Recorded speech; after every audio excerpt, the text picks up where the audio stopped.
ملائكته على النبي يا أيها الذين آمنوا صلوا عليه وسلموا تسليما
نسبت فاطمہ زہرا عزیز سلام یا رسول اللہ علیکم سلام یا حبیب اللہ علیکم نبی تاجدار حل عطا مرتضی مشکل کشا شیر خدا سلام یا رسول اللہ علیکم سلام یا حبیب اللہ از حسین مختیم زیحت شعلها اندو ختیم سلام یا رسول اللہ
السلام حضرت جلگامی السلام السلام حضرت کل نبی السلام السلام حضرت جلگامی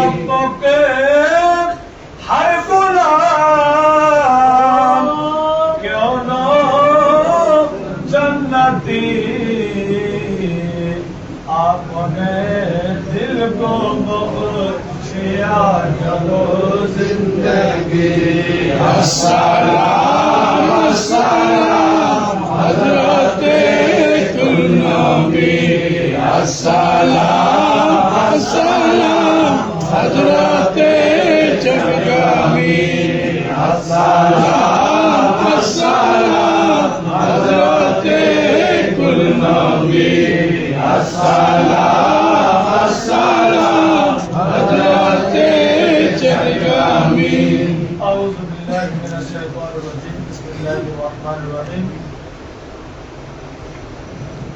قل لا اسألكم عليه اجرا إلا المودة في القربى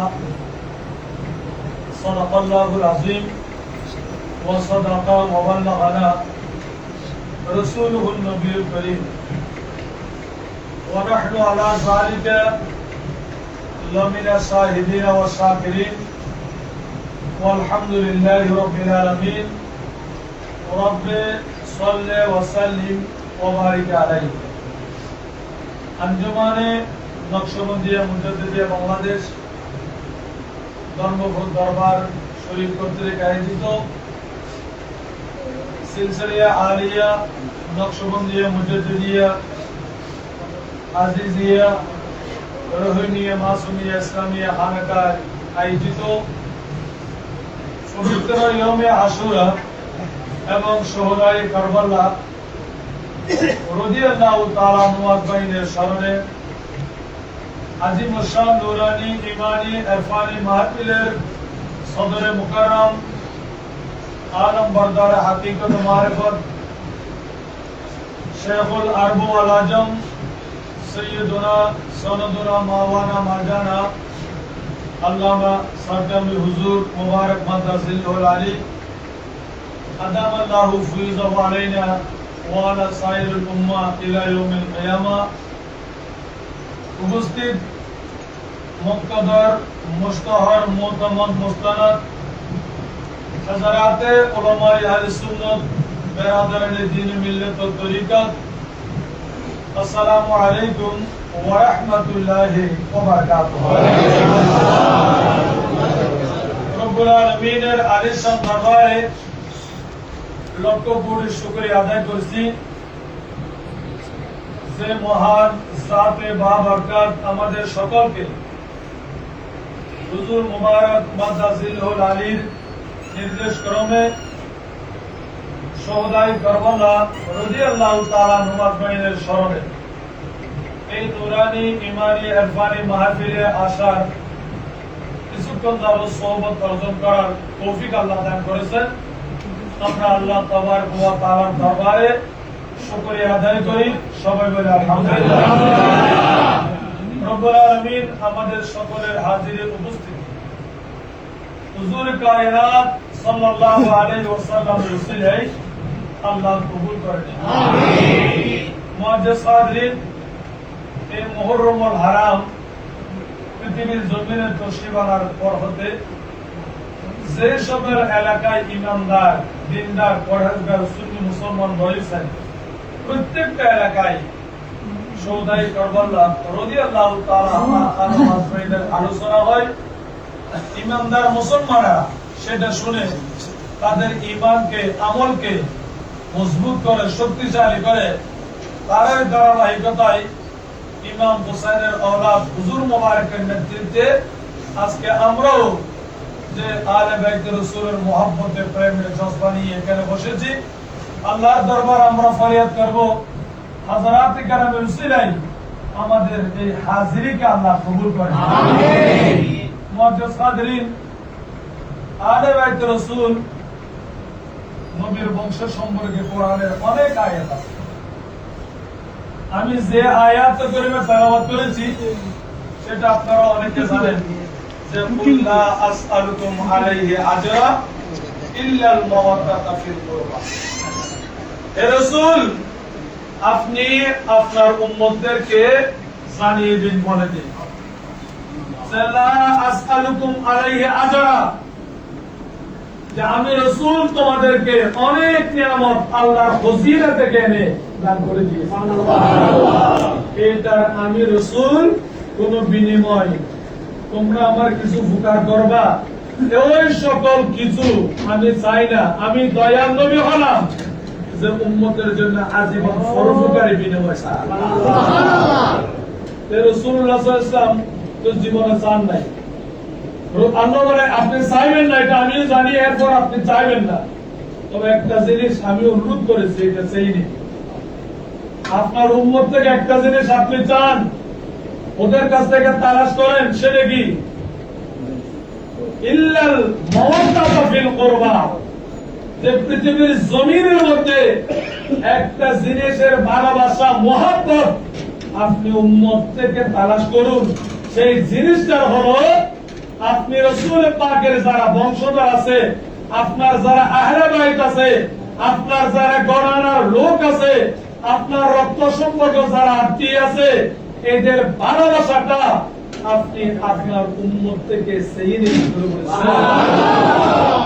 তাহলে এখানে কথা হলো আল্লাহ রাসূল করিম সাল্লাল্লাহু আলাইহি ওয়াসাল্লাম সেটা কোরআনে কারীমের আয়াতের মধ্যে আমাদেরকে জানিয়ে দিচ্ছেন।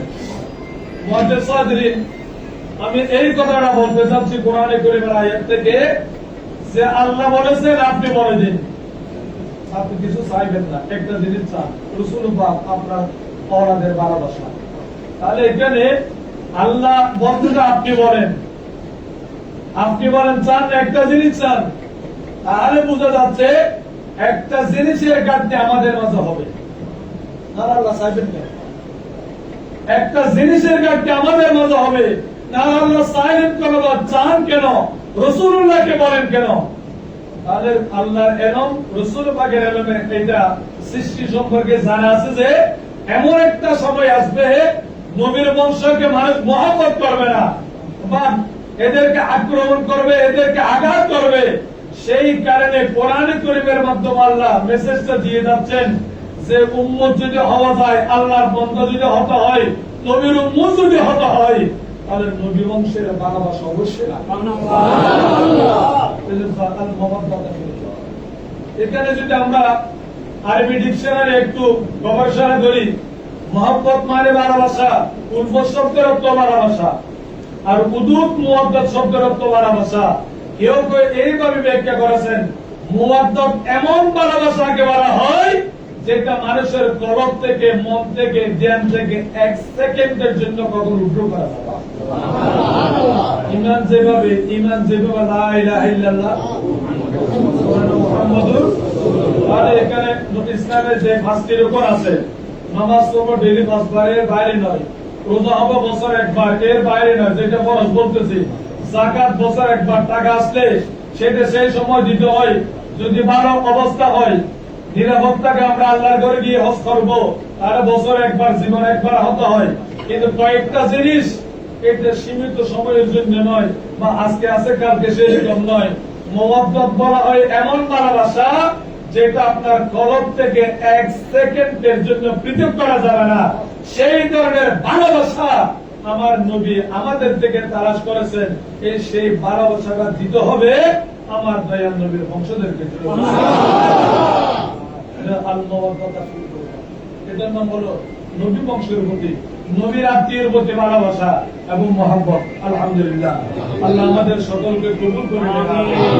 কোরআনের অপরায়ত আছে, ইন্নামা ইউরিদুল্লাহ লিইয়ুযহিবা আনকুমুর রিজসা আহলাল বাইত। যে আল্লাহ রাব্বুল আলামিন বলেন ইন্নামা ইউরিদুল্লাহ, যে আল্লাহ তাআলা ইচ্ছা করেন, ইরাদা করেন, কেয়ার করেন যে আমাদের কেয়ার হতে পারে, না হতে পারে। আল্লাহ যেটা চাই সেটা হবে কিনা? আল্লাহ যা চাই তা হবে। কুন ফায়াকুন, লা ইলাহা ইল্লাল্লাহ কুন ফায়াকুনের মালিক। তাহলে কুন ফায়াকুন মানে যা চাই তা হয়। তাহলে কেন ইন্নামা ইউরিদুল্লাহ, যে আমি আল্লাহ ইরাদা করি, ইচ্ছা করি, চাই লিইয়ুযহিবা আনকুমুর রিজসা আহলাল বাইত। হে নবীর বংশের ওলাদ, হে নবীর পরিবারে যারা আহলে বাইত রয়েছেন, যারা নবী পরিবারের সদস্য যারা রয়েছেন, যে আমি আল্লাহ চাই লিইয়ুযহিবা আনকুমুর রিজসা, যে পৃথিবীর সকল মানুষের মাঝে গুনাহ থাকুক, অকপটতা থাকুক, মুনাফিকি থাকুক, তবে আমি আল্লাহ চাই যারা নবীর আওলাদ, যারা নবীর বংশধর, যারা নবী পরিবার, এদের হায়াতের মধ্যে যেন কোনো গুনাহ না থাকে। কোরআনে কারীমের ইচ্ছে বুঝা যাচ্ছে নবী পরিবারের কোনো গুনাহ নাই, কোনো দোষ নাই, কোনো অপরাধ নাই। যিনি তৈরি করেন উনি বলতেছেন কোনো গুনাহ নেই, আর এই যে ওনাকে অপরাধী সাব্যস্ত করে নির্মম ভাবে শাহাদত বরণ করেছে।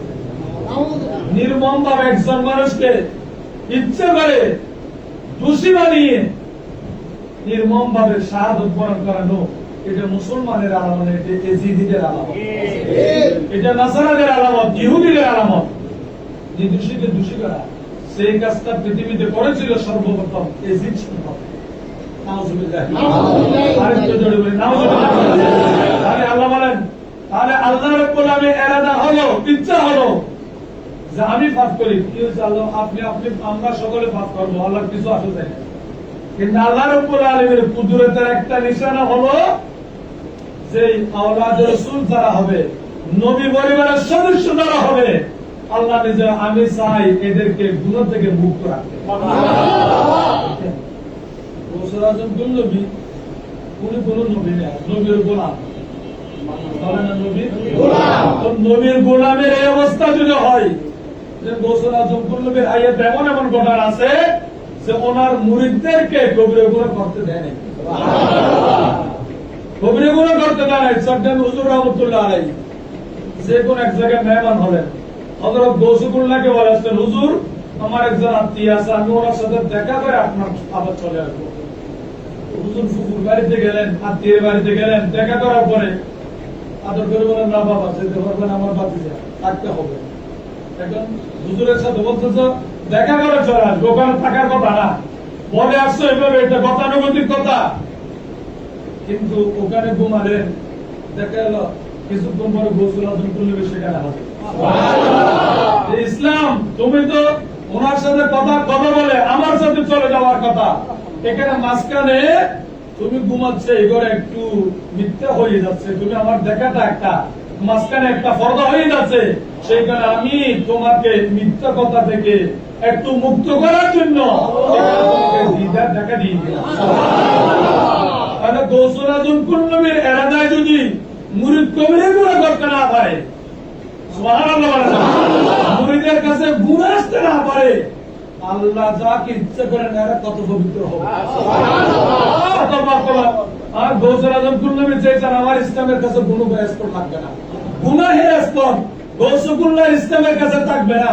তাই তো হয়েছে আল্লাহ বলি বিশ্ববিখ্যাত আল্লাহ হয়ে গেছে।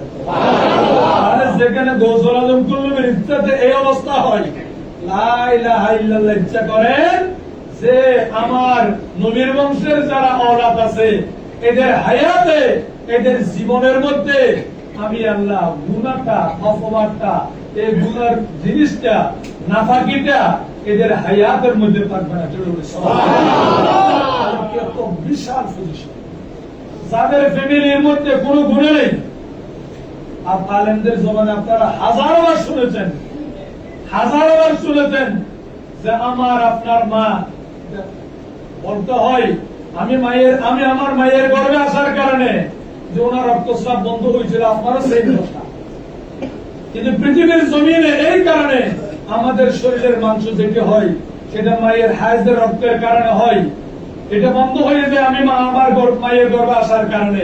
কিন্তু পৃথিবীর জমিনে একজন মাত্র রমণী পবিত্র নারী যার জীবনে এই ধরনের ওষুধ ছিল না, তার নাম হলো ফাতেমা। রাসূল পাক জান্নাতুন নূর, নবীর বংশ নূর। নবীর বংশ কি নূর। সেদিন হযরত বলতে তেরে নসল পাক মে হে বাচ্চা বাচ্চা নূর কা, সুবহানাল্লাহ। তু হে আইনে নূর হে ও সব গহরানা নূর কা। ইয়া রাসূলুল্লাহ, শুধু আপনি নূর নয়, আপনার औलाद নূর। সুবহানাল্লাহ। আপনি তো নূরে আইন, তু হে আইনে নূর হে ও, আপনি নূর আইন, মূল নূর। আমরা ফরজ আইন বলি, মূল ফরজ। আপনি নূর আইন, আল্লাহর হাফ পাওয়ারটা আছে নূর, এক নম্বর নূর।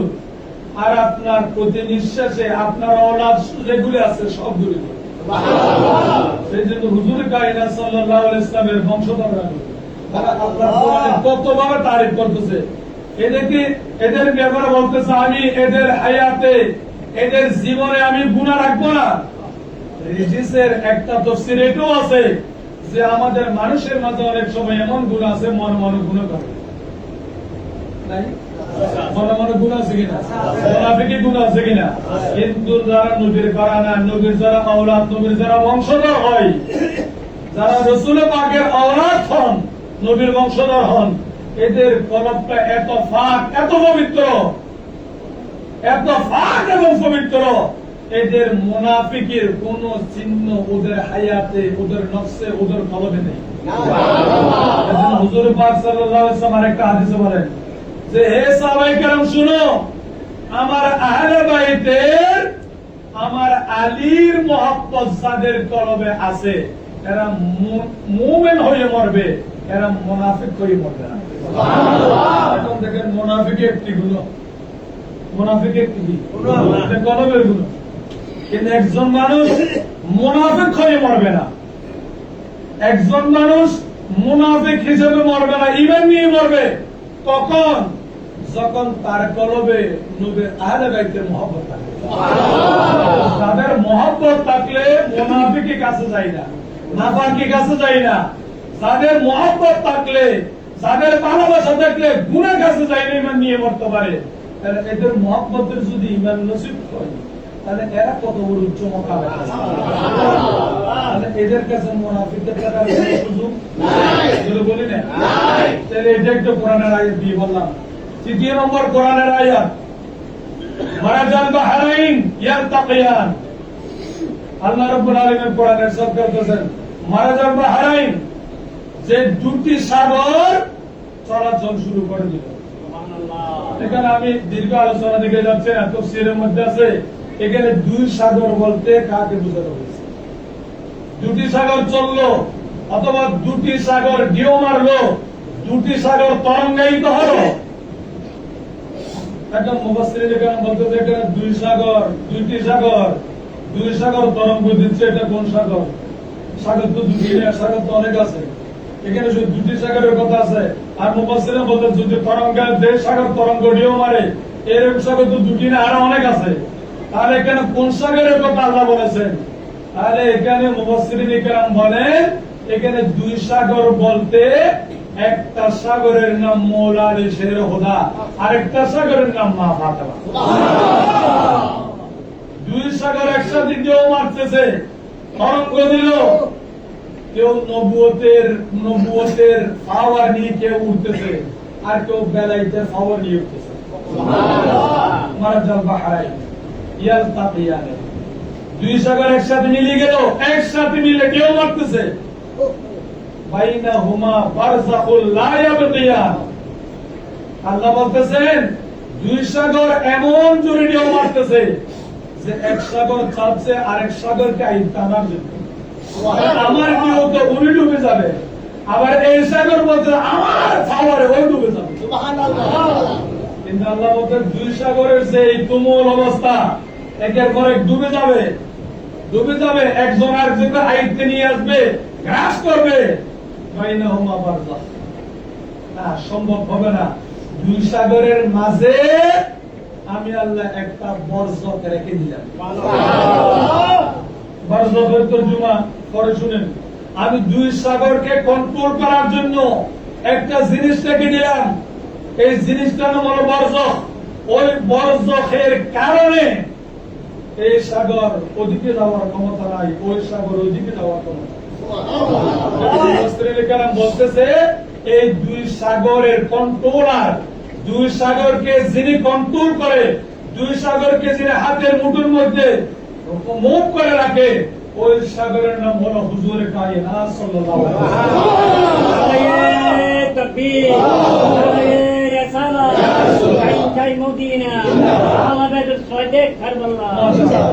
তাহলে এই দুই সাগরকে যে জাতে মুস্তাফা সাল্লাল্লাহু আলাইহি ওয়াসাল্লাম এমন ভাবে কন্ট্রোল করেছেন যে কারো সাধ্য নাই একটা একটাকে অতিক্রম করা। যাই হোক, আল্লাহ বলতে ফাবিআইয়ি আলাই রাব্বিকুমা, এটার অর্থ আপনারা জানেন আল্লাহ কোটা দিচ্ছেন, আল্লাহ কোটা দিচ্ছেন ফাবিআইয়ি আলাই রাব্বিকুমা, হে জিন এবং ইনসান, আমি আল্লাহর এত নিয়ামত তোমরা কি কি কারণে কি কারণে তোমরা জিন এবং ইনসান যাতে আমার নিয়ামতকে স্বীকার করতেছো।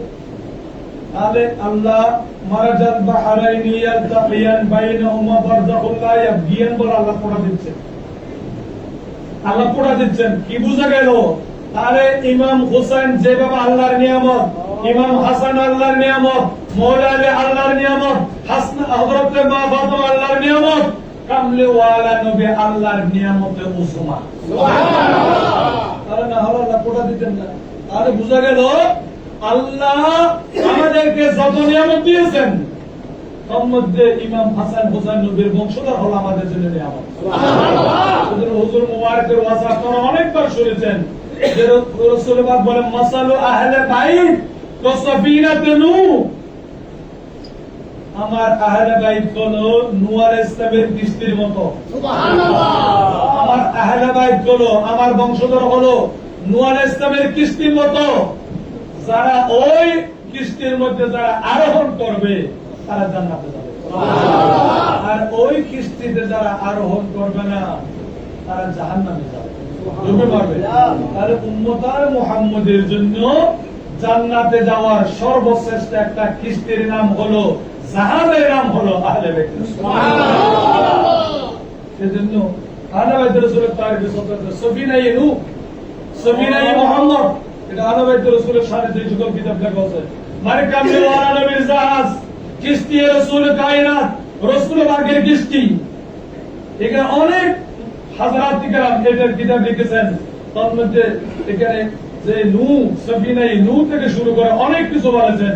যাই হোক, মোটামুটি এই কথাটা হলো রাসূল পাকের যারা আহলে বাইত, এদের মহব্বতে আরোহণ করা, এদের মহব্বত অন্তরে ধারণ করা, আর আমার মদিনা ওয়ালা নবীর কৃষ্টি পূজা। আর নবীর কৃষ্টিতে যদি আমরা আরোহিত হই, আরোহণ করি, তাহলে আমাদের জন্য জান্নাতের গ্যারান্টি আছে। যারা উঠবে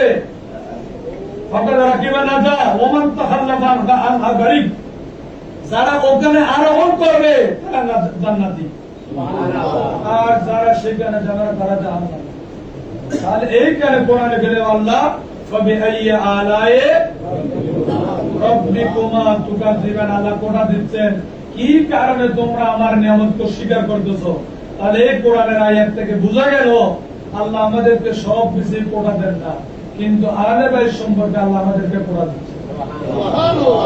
এরপর আল্লাহ বলে ইয়াখরুজু মিনহুমাল লুলু ওয়াল মারজান, পৃথিবীর মানুষ দুই সাগর এক জায়গায় জমা হলো, ওই দুই সাগরকে কন্ট্রোলিং পাওয়ার একজনের হাতে রইল মুহাম্মদ রাসূলুল্লাহ। এখন দুই সাগরে যে ঢেউ মারতেছে সেখান থেকে মাছ কিছু পাচ্ছে কিনা, সামুদ্রিক কোনো কিছু পাচ্ছে কিনা, হীরা মুক্ত কিছু পাচ্ছে কিনা, আল্লাহ বলতে হ্যাঁ আমি দিচ্ছি। যে ওই দুই সাগর যখন কেউ মারে, ওই দুই সাগর থেকে বের করি, বের হচ্ছে মিনহুমা, উভয় সাগর থেকে বের হয় আর লুকলু ওয়াল মারজান। যে ওই দুই সাগর যখন ঢেউ মারবে, দুই সাগরের মিলনে সেখান থেকে আমি আল্লাহ দুটি মুক্তা বের করে দিলাম। একটা মুক্তার নাম হলো লুলু, আরেকটা হলো মারজান। তার মানে একটা হলো সাদা মুক্তা, আরেকটা হলো লাল। সমস্ত মুফাসসিরিনে কেরাম সকল একমত হলো এখানে সাদা মুক্তা বলতে, মারজান বলতে হযরত ইমাম হাসান শহীদে জহরকে বলা হয়েছে, লাল মুক্তা বলতে শহীদে কারবালা ইমাম হোসেন। নায়ে তাকবীর, নায়ে রিসালাত, নায়ে কারবালা। আমি এটা বলতে চাচ্ছি, আরে যাদের প্রশংসা আল্লাহ কোরআনেই করে, যাদের প্রশংসা আল্লাহ কোরআনের আয়াত বানিয়ে দিলেন, তাহলে আয়াত শব্দের অর্থ কি? কোরআনে যে আমরা আয়াত বলি, আয়াত শব্দের অর্থ কি? আল্লাহর কুদরতের নিশানা। আল্লাহর কুদরতের কি? কোরআনের প্রত্যেকটা আয়াত আল্লাহর কুদরতের নিশানা। তাহলে কোরআনের আয়াতে আল্লাহর কুদরতের নিশানার মধ্যে ইমাম হাসান হোসেনের কথা আল্লাহ বললেন, মৌলা আলীর কথা বললেন, আহলে বাইতের কথা বললেন, নবীর বংশের কথা বললেন। তাহলে এই কোরআনে কারীম থেকে বোঝা যাচ্ছে রাসূল পাকের প্রত্যেকটা আওলাদ, প্রত্যেকটা বংশ, নবী বরের প্রত্যেকটা সদস্য হলো আল্লাহর কুদরতের নিশানা। আল্লাহ রাব্বুল আলামিন এদেরকে এমন মাকাম, এমন পজিশন দিয়েছেন, এদেরকে আল্লাহ শুধু কোরআনের আয়াত বানিয়ে দিয়েছে বলেন নাই, এটা দুনিয়া আখিরাতের সর্বকালের সর্বশ্রেষ্ঠ আল্লাহর কুদরতের নিশানা বটে, এবং উম্মতার মুহাম্মদের জন্য নাজাতের সর্বশ্রেষ্ঠ উসিলা হলো এই আহলে বাইত। আল্লাহ আমাদেরকে বুঝার তৌফিক দান করুন। আরেকটু জোরে বলে আমাদের এইভাবে কোরআনের অসংখ্য আয়াত আছে, শুধু এই আহলে বাইতের ফজাইল, আহলে বাইতের পজিশন, আহলে বাইতের নিয়ামত সম্পর্কে। হুজুর কায়নাত সাল্লাল্লাহু আলাইহি ওয়াসাল্লাম আরেক জায়গায় বলেন যে 6 জন সম্প্রদায় রয়েছে তাদের উপর আল্লাহর লানত, নবীর লানত। আল্লাহর লানত, নবীর লানত, নবীর লানত। একজন মানুষকে যে হাদিসে আছে রাসূল পাক সাল্লাল্লাহু আলাইহি ওয়াসাল্লাম ইরশাদ করেন কিয়ামতের ময়দানে এমন কিছু থাকবে এদেরকে আল্লাহ গ্রেফতার করবেন, আমি গিয়ে সুপারিশ করে জান্নাত দিব। সুবহানাল্লাহ। কিয়ামতের ময়দানে এমন এমন বান্দা আছে আল্লাহ যাদেরকে ধরবেন, এই তুমি এই অপরাধ কেন করেছো, আমার নবী গিয়ে সুপারিশ করে তাদের জান্নাত দিব। আল্লাহ যদি ধরে স্যার দেয় না তবে মুস্তাফা ধরলে কিন্তু স্যার রাসূল পাককে কত মহব্বত আল্লাহ করেন, কত মহব্বত করেন। ওয়ালা সাওফা ইউতিকা রাব্বুকা ফাতারদা। রাসূল আপনি যদি রাজি হয়ে যান আমার করার কিছু নেই। কি বিশাল পজিশন, আপনি রাজি হলে আমার করার কিছু নেই। ওয়ালা সাওফা ইউতিকা রাব্বুকা ফাতারদা। আপনি যেদিকে রাজি আমি আল্লাহর হুজুর করব।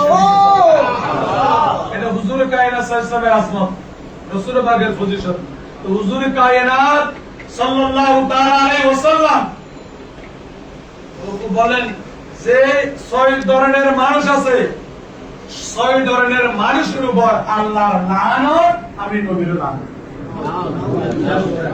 আমি বলতে চাইছিলাম যে কিছু মানুষ আছে আল্লাহ ধরবেন, রাসূল পাক সুপারিশ করে জান্নাত দিবেন, আর কিছু আছে রাসূল পাক ধরবেন আল্লাহ বলবেন মাহবুব এরা আমার কারণে এই কাজটা করছে, একটু ছেড়ে দিন।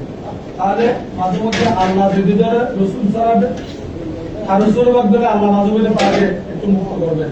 দুইজন একসাথে ধরবে বাঁচার কোন সুযোগ আছে? আমি এটাই বলতে চাচ্ছি, দুইজনে যদি দুই দিক থেকে যেমন কাকে ধরবে, আমি একটু উদাহরণ দিই। যারা মজুজু বলি, যারা মজুজুব বলে, মজুজুবদেরকে রাসূলুল্লাহ ধরবেন যে তুমি আমার শরীয়তকে আদায় করবেন। যারা মজুজু বলি এরা কিয়ামতের ময়দানে খুব ভয়াবহ অবস্থা থাকবে, কাঁপতে থাকবেন। কেন ধরবে? রাসূল পাক বলেন দাঁড়াও, আমার শরীয়ত কেন তুমি নষ্ট করেছো? তখন এটা দূরে গিয়ে আল্লাহ সেখানে দাঁড়িয়ে আল্লাহ বলতেছে লাঠি দিয়ে আসতেছে রাসূল। তখন আল্লাহ বলে মাহবুব আসলে এরা আমার প্রেমে ওদিকে একটু খেয়াল করতে পারেন, একটু মাফ করে দিন। একটু জোরে বলেন না। মজুজুবের পক্ষে আল্লাহ বলবেন রাসূল আপনি একটু ছেড়ে দিন, এরা আমার দিকে খেয়াল করতে করতে ওদিকে খেয়াল করে নেই। মজুজুবকে রাসূল পাক দৌড়াবেন, আল্লাহ বলবেন ছেড়ে দে। আর কিছু আমরা যারা আছি আল্লাহ বলে এই মাঝে মধ্যে এই দুষ্টমি কেন করো, এখানে করছো, এখানে করছো, তখন আমাদের জায়গা তার কোন জায়গা নেই। মুস্তাফার দরবার ছাড়া, মুস্তাফার দরবার ছাড়া তখন নবী বলবেন আসো শাফাআতি লি আহলিল কবায়ের মিন উম্মতি। উম্মত তুমি তো কিয়ামতের ময়দানে সহায় হয়ে আসো, এক সীমালঙ্ঘন করেছো, ঠিক আছে আমি আছি, তোমরা আমার পিছনে থাকো। আল্লাহর দরবারে সিজদা দিয়ে তোমাদেরকে আমি রাসূল পাঠাবো। সুবহানাল্লাহ। মুস্তাফা বাঁচিয়ে দেব, তারানেওয়ালা আমি আছি, বাঁচানেওয়ালা আমি, তারানেওয়ালা রাসূল আছে। সুবহানাল্লাহ। আমি বলতে চাচ্ছি কিয়ামতের ময়দানে দুই দিক থেকে আক্রমণ হবে। আল্লাহ মাঝে মধ্যে গ্রেফতার করবেন, রাসূলুল্লাহ গ্রেফতার করবেন। এখন একজন থেকে আল্লাহ বলবেন আমার জন্য ছেড়ে দেন, রাসূল বলবেন আল্লাহ আল্লাহ একটু ছেড়ে দেন, তখন সাফ হয়ে যাবে। কিন্তু দুই দিকে যখন আক্রমণ শুরু হয় যাওয়ার জায়গা আছে? যাওয়ার জায়গা আছে? আমি সব দিকে বলবো না। সাহাবায়ে কেরামকে দিয়ে ইয়া রাসূলুল্লাহ আপনি ইরশাদ করেছেন 6 ধরনের মানুষ তাদেরকে আল্লাহ শাস্তি দিবেন, নবীও শাস্তি দিবেন। আল্লাহ এদেরকে আক্রমণ করবেন, পাকড়াও করবেন, রাসূলুল্লাহ পাকড়াও করবেন। সম্মধ্যে রাসূলুল্লাহ অনেক 6টা বার একটা বলছেন ওয়াল মুস্তাহিল্লু ইতরাতি, ওয়াল মুস্তাহিল্লু ইতরাতি। যে সকল ব্যক্তিরা আমি নবীর আওলাদকে, আমি রাসূল কায়নাতের আওলাদ রাসূল যারা আছে এদেরকে যারা হত্যা করবে, এদেরকে যারা আক্রমণ করবে, এদের বিরুদ্ধে যারা করবে, এদেরকে যারা শহীদ করবে, কিয়ামতের ময়দানে আমিও ছাড়বো না, আল্লাহও ছাড়বে না। আল্লাহও তাদেরকে মাফ করবে না, নবীও মাফ করবে না। সেটা হলো ওয়াল মুস্তাহিল্লু ইতরাতি।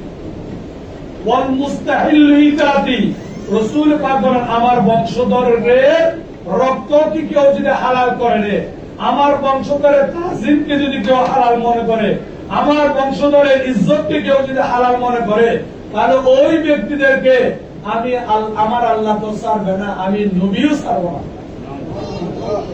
তাহলে নবীর ওলাদের দুশমনেরা জাহান্নামে। বলেন না, এরা কি? এদের কোনো বাঁচার কোনো সুযোগ নাই। কিছু কিছু মানুষ আছে নামাজ পড়লো, রোজা রাখলো, হজ করলো, যাকাত দিল, এরা বাঁচতে পারবে না।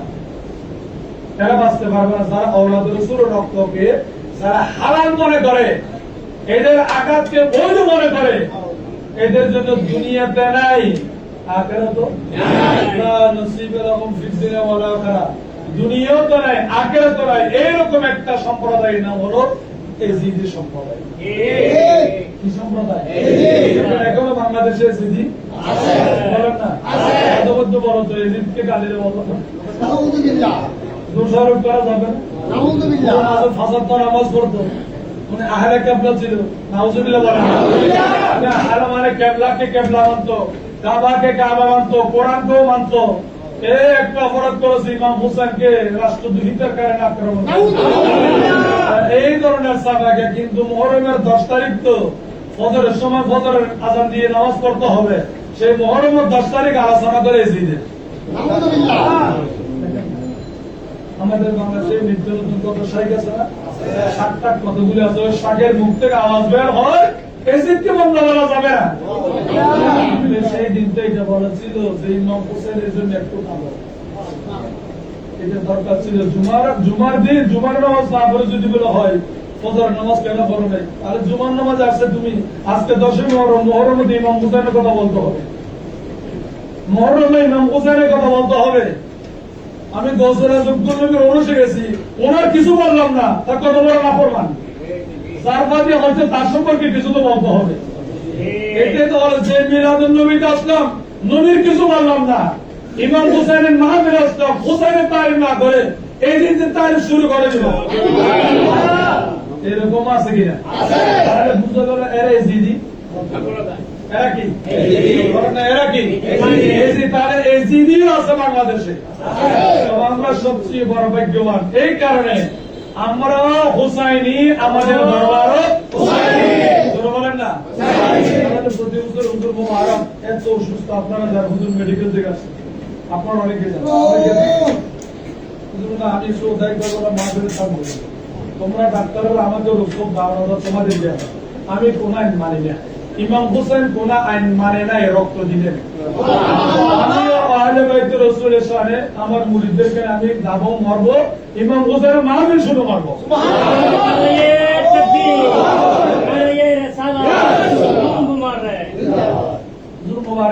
অসুস্থ বড় হয়তো আপনারা বিভিন্ন বেশি বীর করবেন, অনেককে বলে নাই, আমিও বেশি দূরে দূরে খবর দিলাম হুজুরের শরীর মোবারকের অবস্থা কি। কিন্তু হুজুর আমাকে বা ফোন দিয়ে বলেন তুমি কতটুকু আসতেছি, আমি আসতেছি না, আমি কোন আইন মানি নাই, মেডিকেলের আইন মানি না, আমি আল্লাহ রাসূলের আইন মোবারক এসে গেছে। আলহামদুলিল্লাহ, হুজুরের হায়াত আল্লাহ বরকত দান করুন, হিজরি নসিব করুন, হুজুর মোবারকের সায়া আল্লাহ আজীবন আমাদের মাথার উপর নসিব করুন। আল্লাহুম্মা সাল্লি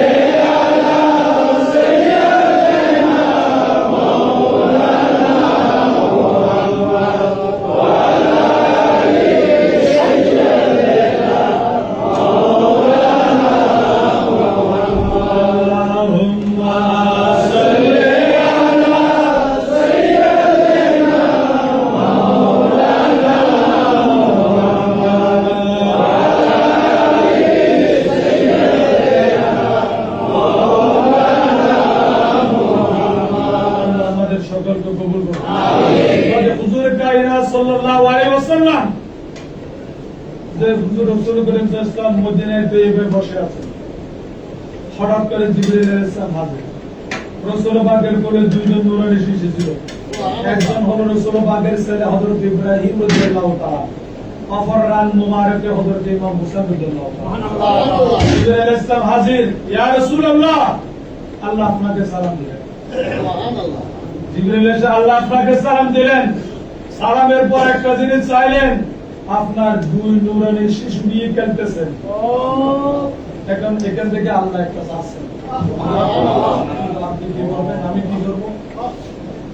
এই দুইজন থেকে আপনি খেলতেছেন, আল্লাহ ভালো লাগতেছে, এখান থেকে একজনকে আল্লাহ চাচ্ছেন এদেরকে নিয়ে একটু হাত জামাজা করার জন্য। তখন হুজুর কায়নাত সাল্লাল্লাহু আলাইহি ওয়াসাল্লাম বলেন আল্লাহকে, যে আমার হুসাইনকে দিলে এক দিলে তিনটা নারাজ হবে, আমি তো নারাজ হব, আলী নারাজ হবে, ফাতেমা নারাজ হবে, হাসান নারাজ হবে, সুতরাং আমার রাসূল পাকের ছেলেকে আপনি দিন। সুবহানাল্লাহ। তখন ইমাম হুসাইনকে আমার লাগবে। সুবহানাল্লাহ। এরপর আরেকদিন জিবরিল আলাইহিস সালাম হাজির রাসূল পাক ইমাম হুসাইনকে নিয়ে একটু হাসতেছেন, আনন্দ করতেছেন। সেজন্য হুজুর কায়নাত সাল্লাল্লাহু আলাইহি ওয়াসাল্লাম জিবরিল আলাইহিস সালামের বিভিন্ন হাদিস আছে, জিবরিল আরেকবার মিকাইল, আরেকবার ইসরাফিল, আরেকবার একজন ফেরেশতা। একটা হাদিস অনেক ফেরেশতা এসে বললেন, ইয়া রাসূলুল্লাহ, ইনি কে? মানে ইমাম হুসাইনের যে আঙ্গুল মোবারক, ইনি কে? ওরা কি ছিলেন না? ওরা ছিলেন তো। জিবরিল চিনবেন এরকম কোনো কথা তো নেই। মিকে আর আসতে রাসূল পাকের দরবার উনি কে? আর রাসূল পাকের কাছে আসতে উনি কে? মানে এটা অজানা কেউ তো রাসূল পাকের কাছে এটা বিষয় নেই। আর মাঝে মধ্যে উনিকে এটা প্রশ্ন করা মানে ওনার সম্মানকে তুলে দেওয়া। বালাগাতের একটা কায়দা আছে, তাই তো আমি সেদিকে যাচ্ছি না যে উনিকে। রাসূলুল্লাহ বলেন যে আমার নাতি, ওনার নাম হোসেন। তখন প্রথমে জিবরিল, মিকাইল, ইসরাফিল এরা কান্না শুরু করবে, তোমরা কাঁদো কেন? হুজুর, এমন একদিন সময় আসবে আপনি যাকে এত বেশি মহব্বত করতেছেন, কারবালা নামে একটা জায়গা হবে, সেই জায়গায় নিয়ে তাকে নির্মম ভাবে শহীদ করা হবে। এটা শুনে রাসূল পাক কান্নায় বসলেন। এটা শুনে রাসূল পাক কান্না শুরু করে দিলেন। হুজুর পাক চোখের পানি টক টক করে পড়তেছে। এমন অবস্থা হয়ে গেল, রাসূল পাকের প্রথমে চোখের পানি পড়তেছে, তৃতীয় অবস্থায় এমন অবস্থা হয়ে গেল কান্নার আওয়াজটা একটু বড় হয়ে গেল। কান্নার আওয়াজ যদি বড় হয়, সাথে সাথে রাসূল পাকের বিবিটা দূরে আসতেন। ইয়া রাসূল, আপনি কাঁদতেন কেন? আপনার চোখ মোবারকে তো পানি কেন? আপনাকে কে আঘাত করেছে, কে কষ্ট দিল? তখন রাসূল পাক বলেন, তোমরা শান্ত হও, কিছুক্ষণ আগে জিবরিল আলাইহিস সালাম আমার কাছে এসেছে, মিকাইল এসেছে, ইসরাফিল এসেছে, ওরা এসে আমাকে একটা সুসংবাদ দিল, আমার হোসাইনকে নাকি একটা জালেম কারবালার জমিনে নিয়ে শহীদ করে। আমি হোসাইনের মহব্বতে কাঁদতেছি, আমি হোসাইনের মহব্বতে কাঁদতেছি। তখন নবী পরিবারের যারা সদস্য ছিল এরা সব বলতেছেন, আপনি যার মহব্বতে কাঁদেন আমরা কেন বসা থাকবো, আমরা হোসাইনের মহব্বতে কাঁদবো। তাহলে হোসাইনের মহব্বতে চোখের পানি ফেলা, এটা আমার নবীর সুন্নাত। আমার নবীর কি সুন্নাত? রাসূল পাকের সুন্নাত। যেহেতু রাসূল পাক হোসাইনের প্রেমে, হোসাইনের মহব্বতে, হোসাইনের দুঃখে দুঃখী হয়ে কেঁদেছেন। হোসাইনের দুঃখে দুঃখী হয়ে কাঁদবে যারা হোসাইন। এজিদির আপনাদেরকে ট্যাবলেট খাওয়ার, সে এখানে আসবে না, এজিদের এখানে আসবে না, হোসাইনের আসবে। হযরত ইমাম হুসাইন রাদিয়াল্লাহু তাআলা আনহুর প্রেমে হুজুর পাক কাঁদতেছেন। এরপরে রাসূল পাক ডানে বামে সব দিকে থেকে একটা বোতল নিলেন, কাছের একটা বোতল নিলেন, বোতলের ভেতরে পানি পূর্ণ করলেন, ওনাকে দিলেন। সুবহানাল্লাহ। এটা রাসূল পাকের অনেক তাজওয়াজ মুতাহারা ছিল। নবীর বিবেক একজন না, সেখানে অনেক ছিল, সবচেয়ে কম বয়সে ছিল মা আয়েশা সিদ্দিকা। সুবহানাল্লাহ। কিন্তু একটা বোতল যদি দেন, এটা দীর্ঘদিন রাখার জন্য, তার যিনি কম বয়সে তাকে দিতে হবে, কিন্তু তাকে না দিয়ে সবচেয়ে বয়স্ক যিনি তাকে দিতে। যে তুমি তোমার হাতে বোতলটা উম্মে সালমা, এবং রাসূল পাক তার হাতে ওই পানির বোতলটা দিয়ে বলতেছেন, এ উম্মে সালমা শুনো, তোমার এই বোতলের মাটিগুলা, বালিগুলা যখন রক্তে লাল হয়ে যাবে, এটা যখন রক্তাক্ত হয়ে যাবে, এই বাড়ি বাড়ি থাকবে না, সব রক্ত হয়ে যাবে, তুমি জেনে নিও সেদিন আমার এই হোসেন কারবালার ময়দানে শহীদ হবে। হাদিসে পাকের মধ্যে হযরতে আব্দুল্লাহ ইবনে জুবাইর রাদিয়াল্লাহু তাআলা আনহু উনি রাসূল পাকের ভাতিজা। রাসূল পাকের কি? ভাতিজা। মানে ফুফা দুবাইয়ের ছেলে জুবাইর ইবনে আওয়ামের ছেলে আব্দুল্লাহ ইবনে জুবাইর। ওদিন মদিনায় তৈবার মধ্যে মদিনা শরীফের মধ্যে 61 হিজরির মুহররমের 10 তারিখ জুমাবার মদিনায় তৈবার মধ্যে উনি নামাজের ইমামতি করতেছেন। উনি নামাজের ইমামতি করতেছেন। রাসূল পাকের বাদে আব্দুল্লাহ ইবনে জুবাইর ইমামতির হঠাৎ করে দেখা গেল মুস্তাফা সাল্লাল্লাহু আমাদের মাজারের মধ্যে সেই সময় কেউ জীবিত ছিল না। আয়েশা সিদ্দিকা 58 হিজরি দুনি চলে গেলেন, সব শেষ। এরপর একজন মাত্র মা বেঁচে আছে, কত উম্মে সালমা রাদিয়াল্লাহু তাআলা। তাহলে আমি এখানে এটাও বলতে চাচ্ছি যে কে কখন মরবে আমি জানি না, আমার নবী জানে। না হলে রাসূলুল্লাহ জওয়ানকে বদলটা দিলেন না, সবচেয়ে বয়স্ক দিলেন। তাহলে করবলার যুদ্ধ কখন হবে সে এতদিন কে জীবিত থাকবে সেই এলম আল্লাহ রাসূলুল্লাহকে দান করেছে। সুবহানাল্লাহ। তাহলে কেউ রাসূলুল্লাহ কিছু জানে না, এটা আল্লাহ জানেলে জানে। এই ধরনের তকমা দিয়ে তুহমত দিয়ে রাসূলুল্লাহকে তুচ্ছ করা এটা বেঈমান ছাড়া আর কেউ পারে না। ঠিক। আমি নবীর উম্মত রাসূলুল্লাহর শানকে বুলন্দ করব, এটাই তো নবী। আর রাসূলুল্লাহর শান কত বুলন্দ সেটা আমার আল্লাহ জানে। ওয়ারা ফানা লাকা আল্লাহ বলেন রাসূলুল্লাহর মানকে শানকে আমি উপরে তুলেছি। তাহলে কেউ যদি বলে এত বেশি তারিফ করে আল্লাহর উপর উঠে যায়, আরে উনি আল্লাহর উপরে এসে দেখতে মনে হয় উপরে কেন তুমি আল্লাহকে উনি দেখলেন উপরে এসে বলবে, আল্লাহকে দেখেও নাই চুপরে কেন বলে? তাহলে অনেক বিয়াকল বাংলাদেশের মধ্যে আছে কি? আমি জানি এরা কত নম্বর বিয়াকল। আল্লাহ আমাদেরকে হেদায়েত দান করুন। আরেকটা বুঝার বিষয়, হুজুরে কায়নাত সাল্লাল্লাহু আলাইহি ওয়াসাল্লাম ওনাকে দিলেন মুহররমের 10 তারিখ 61 হিজরি মদিনায় তৈবার মধ্যে হযরত আব্দুল্লাহ ইবনে জুবাইর ইবনে আওয়াম রাদিয়াল্লাহু তাআলা আনহু উনি মসজিদে ইমামতি করতেছেন। হঠাৎ করে আমাদের মা উম্মে সালমা রাদিয়াল্লাহু তাআলা উনি হুজুরে পাকে রাসূল পাকের পাশে যেটা খালি জায়গা আছে ওই হুজুরে পাকের পাশে হঠাৎ করে কান্নার আওয়াজ। যাদের আওয়াজ পশুপাখি শুনে নাই, যাদের আওয়াজ কেউ শুনে নাই জীবনে, এমন জোরে কান্নার আওয়াজ মদিনা শরীফের সমস্ত সাহাবারা কান্নায় বসল। সমস্ত সাহাবারা কান্নায় বসল। ইমাম সাহেব কান্নার সবাই কান্নাকাটি শুরু করে। কি যে আমাদের মা কেন কাঁদতেছে? আমরা এত রাসূলের উম্মত আছি, আমাদের মা কষ্ট পাবে আর আমরা দুনিয়াতে বেঁচে থাকবো সেটা হতে পারে না। কি সমস্যা, কি দুঃখের কারণে যে আমাদের মা অজুর নয় বিকট আওয়াজে কাঁদছে? তখন সাহাবাদের মধ্যে যারা উম্মে সালমার ভাতিজা ছিল এদেরকে পাঠালেন তার কাছে, যে মা জানের কাছে জিজ্ঞেস করে কি কারণে কাঁদছে। তখন দেখা গেল ওদেরকে দেখার পর ওনার কান্নার আওয়াজ আরো বড় হয়ে গেল। মদিনার মসজিদের অবস্থা পেরিয়ে গোটা মদিনার অলিগলিতে উম্মে সালমার কান্নার আওয়াজ আল্লাহ পৌঁছে দিলেন। এমন অবস্থা হলো সমস্ত মদিনাবাসী কাঁদতেছে। কেন?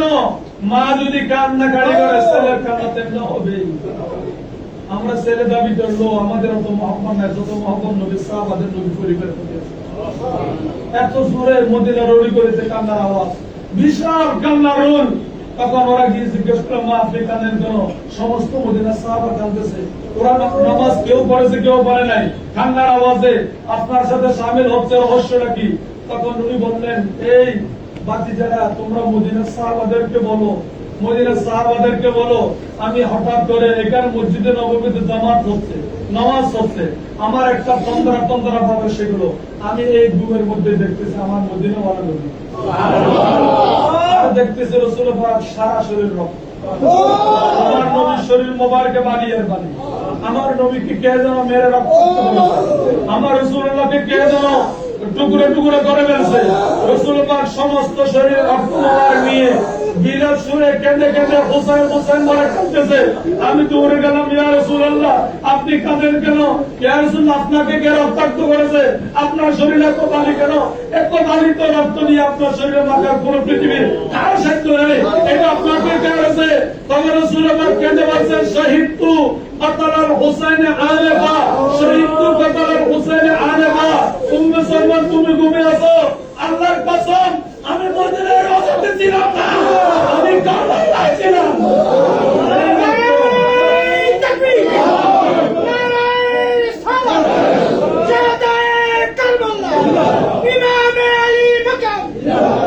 এই মাত্র আমি কারবালার জমিন থেকে আসতেছি, এই মাত্র আমার হোসেনকে শহীদ করবো, তাকে রক্তাক্ত করবো, আর শরীর থেকে মস্তকটা আলাদা করলো।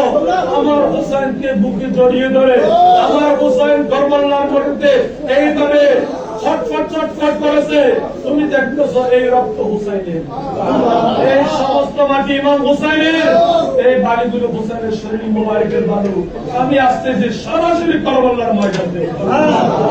আমাদের সাথে উম্মে সালমার কে আপাতত মেসেজ পেয়ে মদিনা সাহাবীরা নিশ্চিত হয়ে গেল, হাই হাই আজকে থেকে আমরা অভিভাবক, আমরা মা বাবা মরলে আমরা মনে করে আমরা অভিভাবকহীন। কিন্তু নবীর সাহাবারা মনে করতো যে নবীর বংশ তখন আমাদের থেকে উঠে গেছে, তখন আমাদের কোন অভিভাবক আসলে কোন অভিভাবক আছে? ইমাম হুসাইন রাসূলুল্লাহ পাকের বংশ হলো আমাদের অভিভাবক, এরা আমাদের অভিভাবক। যে ইমাম হুসাইন দুনিয়া থেকে চলে গেলেন, আজকে এই জিদি আমাদেরকে অভিভাবক এতিম করে ফেলছে। সাহাবায়ে কেরাম মনে করছেন আমাদের বাবা মারা গেলে আমরা এতিম নই, আমাদের মা মারা গেলে আমরা এতিম নই। ইমাম হুসেন যখন গেল, ওনাকে শহীদ করা হলো, আজকে গোটা মুসলিম জাতি আমরা অভিভাবক, এতিমের কাতারে। আল্লাহ রাব্বুল আলামিন সাহাবায়ে কেরামের কেমন জজবা ওনাদের শুরু করলেন। আল্লাহ আমাদেরকে বুঝার তৌফিক দান করুন।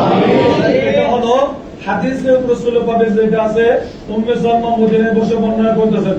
ঘটনা তো যা করবাল্লাহ যা হলো হলো, এখানে মদিনার সাহাবারা স্বপ্নে মুরাকাবায় মুশাহাদায় উম্মে সালমা সম্পর্কে জেনে দেখেছেন। এটা হাদিসের ইবারত হিসেবে হাদিসের মধ্যে এসেছে। সুবহানাল্লাহ।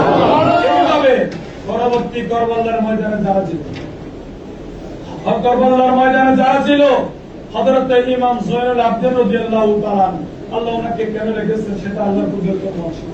এটা আপনারা জানেন ইমাম হুসাইন রাদিয়াল্লাহু তাআলা নূর ওলাদ ছিল তিনজন। কয়জন? তিনজনের নাম ছিল আলী। তিনজনের নাম কি? যে মোলা আলীকে মৌলা আলীকে মহব্বত করতেন যে আমার আব্বার মতো, ওরা সাহস আমার আব্বার মতো হবে, মৌলা আলী শেরে ওনার মতো, যে বড়টার নাম আলী, মেজরটার নাম আলী, ছোটটার নাম আলী। এখন মানুষের চিনবি কিভাবে? বড়টা আলী আকবর, মেজরটা আলী আউসার, ছোটটা আলী আসগর। আমরা আলী আসগর, আলী আকবর। আলী আসগর উনি 6 মাসের শিশু, উনি নির্মমভাবে শাহাদাত বরণ করেন। আলী আকবর উনি জওয়ান ছিলেন, ইমাম হুসাইন বড় সাহেব দাদা। হযরত আলী আকবর উনি শহীদ হলেন। হযরত ইমাম হাসানের সমস্ত বেটারা শহীদ হলেন এবং হযরত যায়েনব বিনতে ফাতেমা রাদিয়াল্লাহু তাআলার মেয়ে জয়নবের সমস্ত সব ছেলেরা কারবালার ময়দানে শাহাদাত বরণ করেন। আলী রাদিয়াল্লাহু তাআলা এই শাস্ত্র ভাই হযরত আকিলের মৌলানা শের হযরত ভাই আকিলের ওনার ছেলে মুসলিমের আকিল ছিল, উনি কারবালায় শাহাদাত বরণ করেছেন। ওনার দুই কসি শেষে শিশু হযরতে মোহাম্মদ ইব্রাহিম, এরা দুইজন শাহাদাত বরণ করেছেন। হযরত জয়নবের ছেলে ওন আর ইব্রাহিম, এরা শাহাদাত বরণ করেছেন। হযরত আব্বাস আলমদার উনিও শহীদ করেছেন। এইভাবে বলতে গেলে 72 জন আওলাদের মধ্যে মাত্র একজন ছিল। সমস্ত কারবালা যা ঘটলো, যা কিছু হলো, সবগুলো রাষ্ট্র হল ইমাম জয়নুল আবদিন।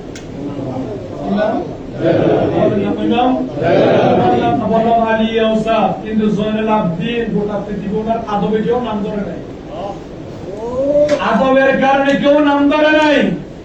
ওনাকে কেউ আলী আউসা বলতো না, ওনাকে বলছে ইমাম জয়নুল আবদিন। তার মানে জয়নুল মানে সাজা, সাজানো, অলংকার। আবেদিন মানে পৃথিবীতে যত ইবাদতকারী আছে সমস্ত ইবাদতকারীদের অলংকার হবে ইমাম জয়নুল আবদিন। সেই জন্য বলছেন আমরা যারা ইবাদত করে আল্লাহকে ডাকি, যা আমাদের আমরা যা রং নিব, সাজসজ্জা নিব, বেলাইতে রুহানি তজল্লি নিব, ওই একজন ব্যক্তি থেকে, তার নাম ইমাম সাইদুল আবিদিন। এই কারণে ওনারা আরেফরা বলতে বলতে ওনার নাম প্রসিদ্ধ হয়ে গেল ইমাম সাইদুল আবিদিন। ইমাম জয়নুল আবিদিন। ইমাম জয়নুল আবিদিন রাদিয়াল্লাহু তাআলা হলো কারবালার জমিনের সমস্ত বিষয়ের আশা।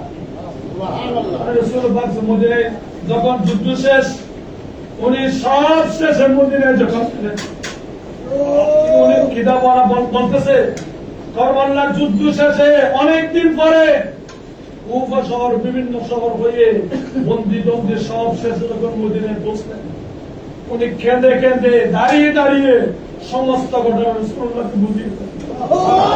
এবং উনি এটাও বলেছেন, ইয়া রাহমাতাল লিল আলামিন, ইয়া রাহমাতাল লিল আলামিন আদরিক লিজাইনুল আবিদিন। সুবহানাল্লাহ। যেটা আমরা বলতে পারি, ইয়া রাহমাতাল লিল আলামিন আদরিক লিজাইনুল আবিদিন মাহবুসুন ফি আইদি যালিমিন ফি মারকাবা ওয়াল মুজদামি। ইয়া রাসূলুল্লাহ, আমি জয়নুল আবিদিন এসেছি আপনার দরবারে। আমাকে জুলুম করেছে, আমাকে হাত পা বেঁধে ফিটে তুলেছে, আমাকে জেলখানায় বন্দী করেছে, আমার বাবাকে এভাবে শহীদ করেছে, আমার মাকে এভাবে নির্যাতন করেছে। রাসূলের রওজা শরীফে কেঁদে কেঁদে সমস্ত ঘটনা বলেছেন ইমাম জয়নুল আবিদিন। সাহাবীরা প্রতিদিন এই ঘটনা শুনতো আর মুস্তাফার বাবা চোখের পানি ফেলে। কিতাব আছে ইমাম জয়নুল আবিদিন যেদিন মদিনায় গেলেন, বৃষ্টি ছাড়া মদিনার রাস্তা এখানে কাদা হয়ে গেল, চোখের পানি। মানে রাসূল পাকের সাহাবায়ে কেরামকে কত মুহাম্মদ করতেন। ইমাম জয়নুল আবিদিন রাদিয়াল্লাহু তাআলা বলেন, যখন আমরা কারবালার জমিনে গিয়ে পৌঁছে গেলাম, কারবালার জমিনে পৌঁছার পরে দেখা গেল আমার আব্বা তো সামনে আছে, আমরা পিছনে আছি। আমরা একটা জায়গায় খুঁজে পেলাম, পানি দেখলাম, একটা গাছ বা সব কিছু দেখলাম। মনের মধ্যে একটা ঢেউ আসলো, হ্যাঁ আমরা একটা ভালো জায়গায় এসেছি, এখানে আমরা পানি পান করবো, এখানে খাবার খাবো। অনেক মানুষ দেখলাম আমাদের রাস্তায় বান্দা আছেন। বিশাল একটা আশা বর্ষা নিয়ে এসেছি, আব্বার সাথে মেহমান নামাজে পাবো, মেহমান নামাজে হবে, আমাদেরকে আপ্যায়ন করবে। যে আমরা কচি কচিতে রাসূল হাসতেছি, মেহমানদারি হবে। হঠাৎ দেখলাম আমাদের যাত্রা পথে হঠাৎ করে থেমে গেল। তখন কি করলাম, আজকাল নদীর পাড়ে থেমে গেলে কেন? তখন দেখলাম আমার বাবা হযরত ইমাম হোসেন ঘোড়া থেকে নামলেন। উনি নেমে ঘোড়ার পা দেখতেছেন, আমরা তো বুঝতেছি উনি কি করতেছেন। তখন পরে করে দেখলাম উনি ঘোড়ার পা ঘুরে তুললেন, আরেকটা তুললেন, মাটিগুলো পড়তেছেন, মাটির মধ্যে আঘাত করতেছেন, পাথরগুলি নাড়তেছেন। উনি পাথর নাড়লো, ঘোড়ার পা তুললো, সব কিছু করলো, ইট খঙ্কর সামলালো, ফাতা তুললো, সবগুলি কি হচ্ছে না হচ্ছে। এটা তোলার পরে দেখলাম আমার বাবা ইমাম হোসেনের ছবি। তখন যাত্রার বিরুদ্ধে কেন? আমরা সূর্যের তেজে আমরা দুর্বল হয়ে যাচ্ছি। তখন কি বললাম, রহস্য কি, আপনি কেন থামলেন কেন? তখন বলেন, বাবারা তোমরা আমার সাথে এসেছো মেজবান বাড়িতে, মনে হয় মেজবান হবে না, তরবারির আঘাতে হবে। রাসূল তোমরা নেমে যাও, এটা হলো তোমাদের শাহাদাতের জায়গা, এটা তোমাদের শাহাদাতের জায়গা। আমি আজ থেকে অনেক বছর আগে আমার নবী আমাকে কোলে নিলেন, চোখের পানি ছেড়ে দিলেন। তখন জিজ্ঞাসা, নানা কাঁদতেছেন কেন? নানা এমন একটা সময় আসবে আপনি, তুমি এমন একটা জায়গায় যে জায়গায় যাওয়ার পরে তোমার গোড়ার পা মাটিতে অটো দেবে যাবে, তুমি সেখান থেকে নেমে দেখবা, গোড়ার পা তুলবা, দেখবে ফিনকিমের রক্ত বের হচ্ছে। একটা পাতা নাড়বা, ফিনকিমের রক্ত বের হচ্ছে, আর একটা পাতা নাড়বা, ফিনকিমের রক্ত বের হচ্ছে। নাতি জেনে নিও, যে জায়গা তুমি গোড়ার পা উঠানোর পরে, পাতন ছড়ানোর পরে ফিনকিমের রক্ত বের হবে, সেই জায়গায় তুমি হুসাইনের শাহাদাতের স্থান। চোখের পানি ফেলতেছেন আর কাঁদতেছেন। বাবারা এসেছো, আসছো আমার সাথে মেজবান বাড়িতে দাওয়াত দেওয়ার জন্য, কিন্তু আমি এমন হতভাগা বাবা, আমার ছেলেদের মুখে কাবার দা দিয়ে তলোয়ারের আঘাত দিচ্ছি। আল্লাহ তুমি আমার ছেলেদেরকে কবুল করো। ইমাম জয়নুল আবিদিন আমার বাপ্পার চোখের পানি দেখলাম, আমরা সেখানে নেমে গেলাম। নেমে যাওয়ার পরে সেখানে আমরা তাবু গাঁথলাম, সেখানে অপেক্ষা করলাম। দেখে গেলাম ইতিমধ্যে অনেক সৈন্য আমাদেরকে ঘেরাও করলো। যে সৈন্যরা আমাদের ফজলুল আমার জন্য রাস্তায় বসে থাকতো, আজকে সেই সৈন্যরা আমাদের চতুর্দিকে ঘেরাও করে আছে। ছোট ছেলে বুঝতে বাকি নাই, এখন কিছু কিছু না বুঝে রাজোর বাপ্পা কি হলো, যে অনেক সাহাবা সেখানে এসে দিদার হলো, অনেকে অনেক কিছু করলো।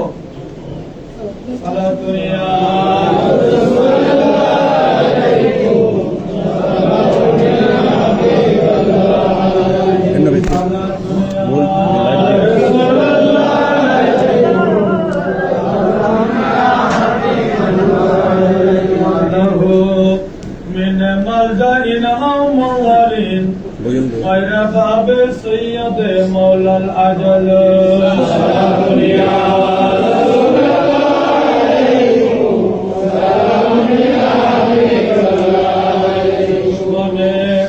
अहमद बशिद्दत कीजिए, मुल्हिदों की क्या मुरव्वत कीजिए।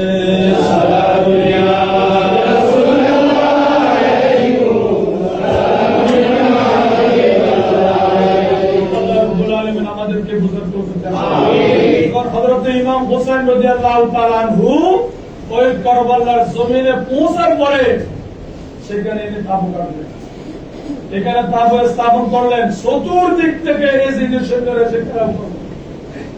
যাই হোক, ঘটনা অনেক কিছু হলো, অনেক আলোচনা হলো। এখন এজিদের একটা তাড়না, এদের একটা তামান্না, এদের একটা কেয়ার হলো যে এজিদের নির্দেশ দিল আপনাকে সরাসরি তার হাতে বাইয়ের হতে হবে। মানে এজিদ সেখানে প্রেসার তৈরি করলো যে মুসলিম হযরত ইমাম হোসেন সহ পরিবারের সকল সদস্যদেরকে মেসেজটা দিয়ে দাও, সেটি হলো নিঃশর্তে তাকে ইমাম হোসেনকে এজিদের হাতে বাইয়ের করতে হবে, তার দস্যুতা স্বীকার করতে হবে। ইমাম হোসেন বলেন এটা কি সম্ভব? এটা কি সম্ভব? অনেক অনেক রূপ দিল, লালসা দিল, অনেক কিছু দিল। উনি বললেন না, আমার নানা ধারের ধর্মকে আমি ধ্বংস করবো, তার হাতে আমি তার কথা মেনে নিব।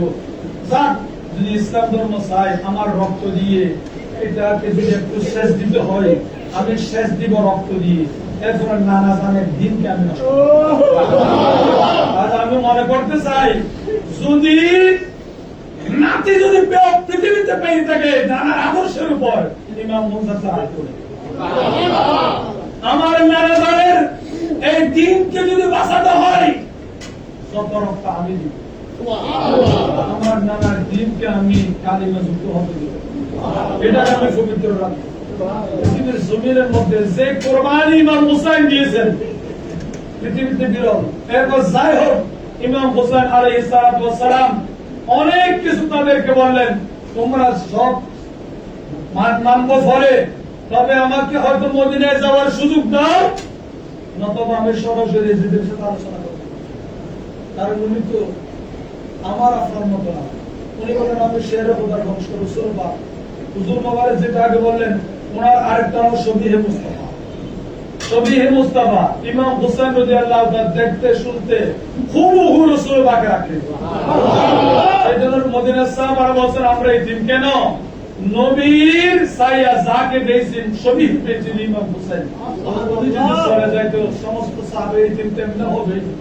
আর রাসূল পাকের প্রেমের স্বাদ এটা নিতে যায় না, সব স্বাদের শেষ আছে। দিদারে মুস্তাফার শেষ বলেন না, দিদারে মুস্তাফা আল্লাহ যিনি আল্লাহ তৈরি করেছেন, উনিও বলতেছেন আমি তো রাসূল পাকের পাগল। যিনি তৈরি করলেন উনিও রাসূল পাককে দেখতেছেন, উনিও রাসূল গায়ে, তাহলে রাসূল পাককে কত সৌন্দর্য দিলেন, কি করে বানালেন সেটা আল্লাহ জানে। সেজন্য মদিনার সাহাবারা বলেন আমরা রাসূল পাকের শানের জন্য জান দিয়ে যাব, নবীর চেহারাকে মলিন হতে দিব না, রাসূল পাককে চেহারাকে মলিন হতে দেব না। तेरे नाम पे सर का पाता ही मर्दान और उसने यूसुफ पे कभी मिस्र में मांग करते जरा इस वाले सब সৌন্দর্য দেখে মিশরের রানীরা মেয়েরা আঙ্গুল কাটলো, মুস্তাফার সৌন্দর্য থেকে সাহাবারা গর্দান কেটে সুবহানাল্লাহ। আমাদের আমার গর্দান আছে মুস্তাফার হাসি, আমার গর্দান আছে মুস্তাফার হাজুতম। সেই জন্য ইসলামের যারা প্রথম শহীদ আম্মার ইবনে ইয়াসির, সুমাইয়া, এরা বলেছিল যে মুস্তাফার শরীরে একটা আসর লাগবে। এটা আমি বলতে পারি, আমার সান 10টা দিব, মুস্তাফার একটা কেসের মানহারে আমরা হতে দিব। সাহাবাদের কসম করে বলতেছে আম্মার ইবনে ইয়াসির, রাসূলুল্লাহর একটা লোকের সাথে তোমরা বেয়াদবি করবে, সেটা আমি না। হযরত সুমাইয়াকে কিভাবে শহীদ করেছেন আপনারা জানেন? গাছের উপরে বেঁধে, হাত বেঁধে একজন মহিলা সাহাবীকে নজরাস্তারে 3 টুকে দিয়া নির্মমভাবে শহীদ করেছে। সেখানে বলেন এইভাবে 112 যদি শহীদ করো, আমাকে যদি শহীদ করো করতে থাকো, তোমার আমি বলে দিচ্ছি রাসূলুল্লাহর একটা লোকের সাথে বেয়াদবি করলে আমি তার প্রতিবাদ করি না। এটার নাম হলো সাহাবা। কি মুহাব্বত, কি প্রেম, কি ভালোবাসা। যাই হোক, হযরতে ইমাম হুসাইন রাদিয়াল্লাহু তাআলা আনহু কারবালার জমিনে বলেন ইয়াজিদের সাথে আমি কথা বলবো। এখন ইবনে সিয়াস সম্পর্কে আপনারা জানেন, পৃথিবীতে হয়তো ইবলিসের পরে ইয়াজিদের পরে আরেক শয়তানের নাম হলো ইবনে সিয়াস। আমি পৃথিবীতে ইতিহাস আপনারা অনেকে পড়েছেন, তার মতো ফেরাউনের মতো আরেক সত্য জালেম হলো ইবনে সিয়াস। তার কাছে দয়া মায়া মহব্বত বলতে কিছু নাই, শুধু আক্রমণ একটা যার উদ্দেশ্য ছিল, তার নাম হলো ইবনে সিয়াস। ইবনে সিয়াস বলে কোন শর্ত মানি না, আপনাকে ইমাম ওই জানুয়ারি দিনের হাতে বায়াত কত হবে, নাহলে আমাদের সাথে যুদ্ধ করবে। কয়দিন 1010 দিন কি না খেয়ে বাঁচা যায়? 1010 দিন না খেয়ে বাঁচা যায়? এখন 10 দিন পর্যন্ত আটাকলেন। যখন সাথে মুহররম আসলেন, তখন ইজিদের বলল পানি বন্ধ করো, পৃথিবীর জন্য পানি বন্ধ করে দাও। এখন পানি পান করবে, গাছ মাছ লতা পাতা সমস্ত বন্য প্রাণীরা পানি পান করবে, হালাল হারাম সমস্ত প্রাণীরা পানি পান করবে, সবার জন্য বৈধ ক্ষমতা। বলে ইজিদ বলে দিলেন আওলাদ রাসূলুল্লাহ, সারুসিলের কায়নাত সৃষ্টি, যাদের উসিলে গোটা দুনিয়া সৃষ্টি, তাদের বংশের জন্য পানিটা নিষিদ্ধ করবে। এই কোন সালেমের অবস্থা, পানি বন্ধ। আরবের সেই গরম অবস্থা, আপনারা বলেন যারা হজে গেলেন, উমরায় গেলেন, বর্তমান তো 1000 গুণে সেরা। সেটা তো আমি সেই সময় কিছু ছিল না, সেই সময় 1 ঘন্টা পানি না খেয়ে জীবন যাপন, এটা কঠিন, বেশি কঠিন, সত্যের উপর সত্য। সেই সময় একাধারে উত্তপ্ত রোদের তাপের মধ্যে 3 দিন পর্যন্ত পানি বন্ধ করা। আল্লাহ জানে ওনাদের রাসূল কিভাবে দিতেছে না, আমি জানি এটা তো ইত্তিফাকে বলতো 3 দিন পর্যন্ত তারা কেমনে ছিল সেটা আল্লাহ জানেন। 3 দিন পর্যন্ত এই অবস্থা, কিন্তু এই 3 দিন পরে যুদ্ধের দামামে এমন হয়ে গেল যে প্রথমে 5000, এরপর আবার 2000, এরপরে 11000, এরপরে 15000, এরপরে 17 থেকে 18000, তারপরে আবার 5000 দিয়ে যে 72 জন আওলাদ রাসূলকে দুলিশাত করার জন্য পেশাদার শুরু। পৃথিবীতে এত মারাত্মক ডেঞ্জার সৈনিক আর হবে না, এত নিকৃষ্ট সৈনিক হবে না, এত বেঈমান সৈনিক হবে না। এবং এরা আসলো কিভাবে? ওনাদের রাসূলকে জমা করার জন্য এসেছে নির্দেশ। কি যে মারাত্মক, গিনার আগে এই ধরনের সচেতন। আচ্ছা, রাজনৈতিক শক্তি মানুষের কিভাবে ধ্বংস করে, কিভাবে ধ্বংস করে? একটা ক্ষমতার কারণে 22,000 সৈনিক, 32 জন নবীর বংশের বিরুদ্ধে। সেখানে 6 মাসের আলিয়াস করতে ছিল, 2-3 বছরের হযরত সুমারা ছিলেন, সফিয়া ছিলেন অল্প বয়সে, 2-3-4 বছরের। এখানে 15-16 জন নারী শিশু ছিল। এদেরকে এইভাবে আক্রমণ করে 22,000 সৈনিক এজিদের বাহিনী নামিয়ে দিলেন। দেখা গেল এত শর্ত, এত কিছু না, সব দিকে দুর্বল করা যায়, ওলাদ রাসূলকে আদর্শ থেকে কখনো দুর্বল করা যায় না। আল্লাহ আমাদেরকে বুঝার তৌফিক দান করুন। ইমাম হুসাইন রাদিয়াল্লাহু তাআলা আনহু, এখানে খাবার বন্ধ, পানি বন্ধ, যোগাযোগ বন্ধ, উত্তপ্ত গরম, সবকিছু বন্ধ, কিন্তু একটা শর্ত, আপনি নিজেদের হাতে শুধু ঘোষণা দিবেন আমি বাইরে গ্রহণ করেছি, সেটা আমার হাতে হাত দিতে হবে না। একটুটুকু বললে চলে গেলে হলো। আমরা তো অনেক দিকে ফতোয়া দিয়ে দিতে, এটা জায়েজ হবে, জাম্মাজের জন্য ইমাম হোসেন বলতেন আমি যে এই কাজটা করি কিয়ামত শুধু মুনাফিকের ফ্যাক্টরি হয়ে যাবে, মুনাফিকের ফ্যাক্টরি হয়ে যাবে। সুতরাং আমি মুনাফিক হব না, আমার নানা জানের দিনকে আমি রক্ত দিয়ে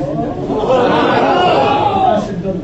মুআজ্জাজ সাদিরিন, এ আস্তে আস্তে আস্তে মুহররমুল হারামের 9 তারিখ আসলো, মানে 10 তারিখ সূর্য ডুবে গেল, রাত 10 তারিখ শুরু হয়ে গেল। এখন ইমাম তো সবকিছু জানেন, ইমাম হোসেন সবকিছু জানেন যে আগামীকাল শাহাদাত হবে, শহীদ হতে হবে, সবকিছু জানেন। অনেকে বলে গেলেন কেন? আমরা মুসিবত দেখলে যাই না, ইমাম হোসেন মুসিবত দেখলে যাই। ওনার কাছে মুসিবত বড় না, দিনের স্বার্থ বড়। আমাদের কাছে মুসিবত বড়, ওদের কাছে দিনের স্বার্থ বড়। আমাদের তলোয়ার আঘাতের ভয় আছে, ওদের কাছে ইমান যাওয়ার ভয় আছে। যে ইমান যেদিকে না যায় সেদিকে আমরা বলেন। মুআজ্জাজ সাদিরিন, সেখানে যা গেলেন, অনেকে তো ছোটকাল থেকে রাসূলুল্লাহ বলে দিলেন, এখানে বলে ছোটকাল থেকে তুমি এইভাবে শহীদ হবে, সব কিছু আগে জানা, আগে বলা করবনার নাম ও জায়গা আগে নাম বলা। এটা আর যে তুফুক আরেক হাদিসে বলেছেন, অনেক নাম দিয়ে এই জায়গার নাম বলা হয়েছে। তাহলে অনেকে বলে তো জানার পরে জেনে শুনে কেন গেল? মাঝে মধ্যে জেনে শুনে যেতে হয়, এটার নাম ইমান। এটার নাম কি? এটার নাম কি?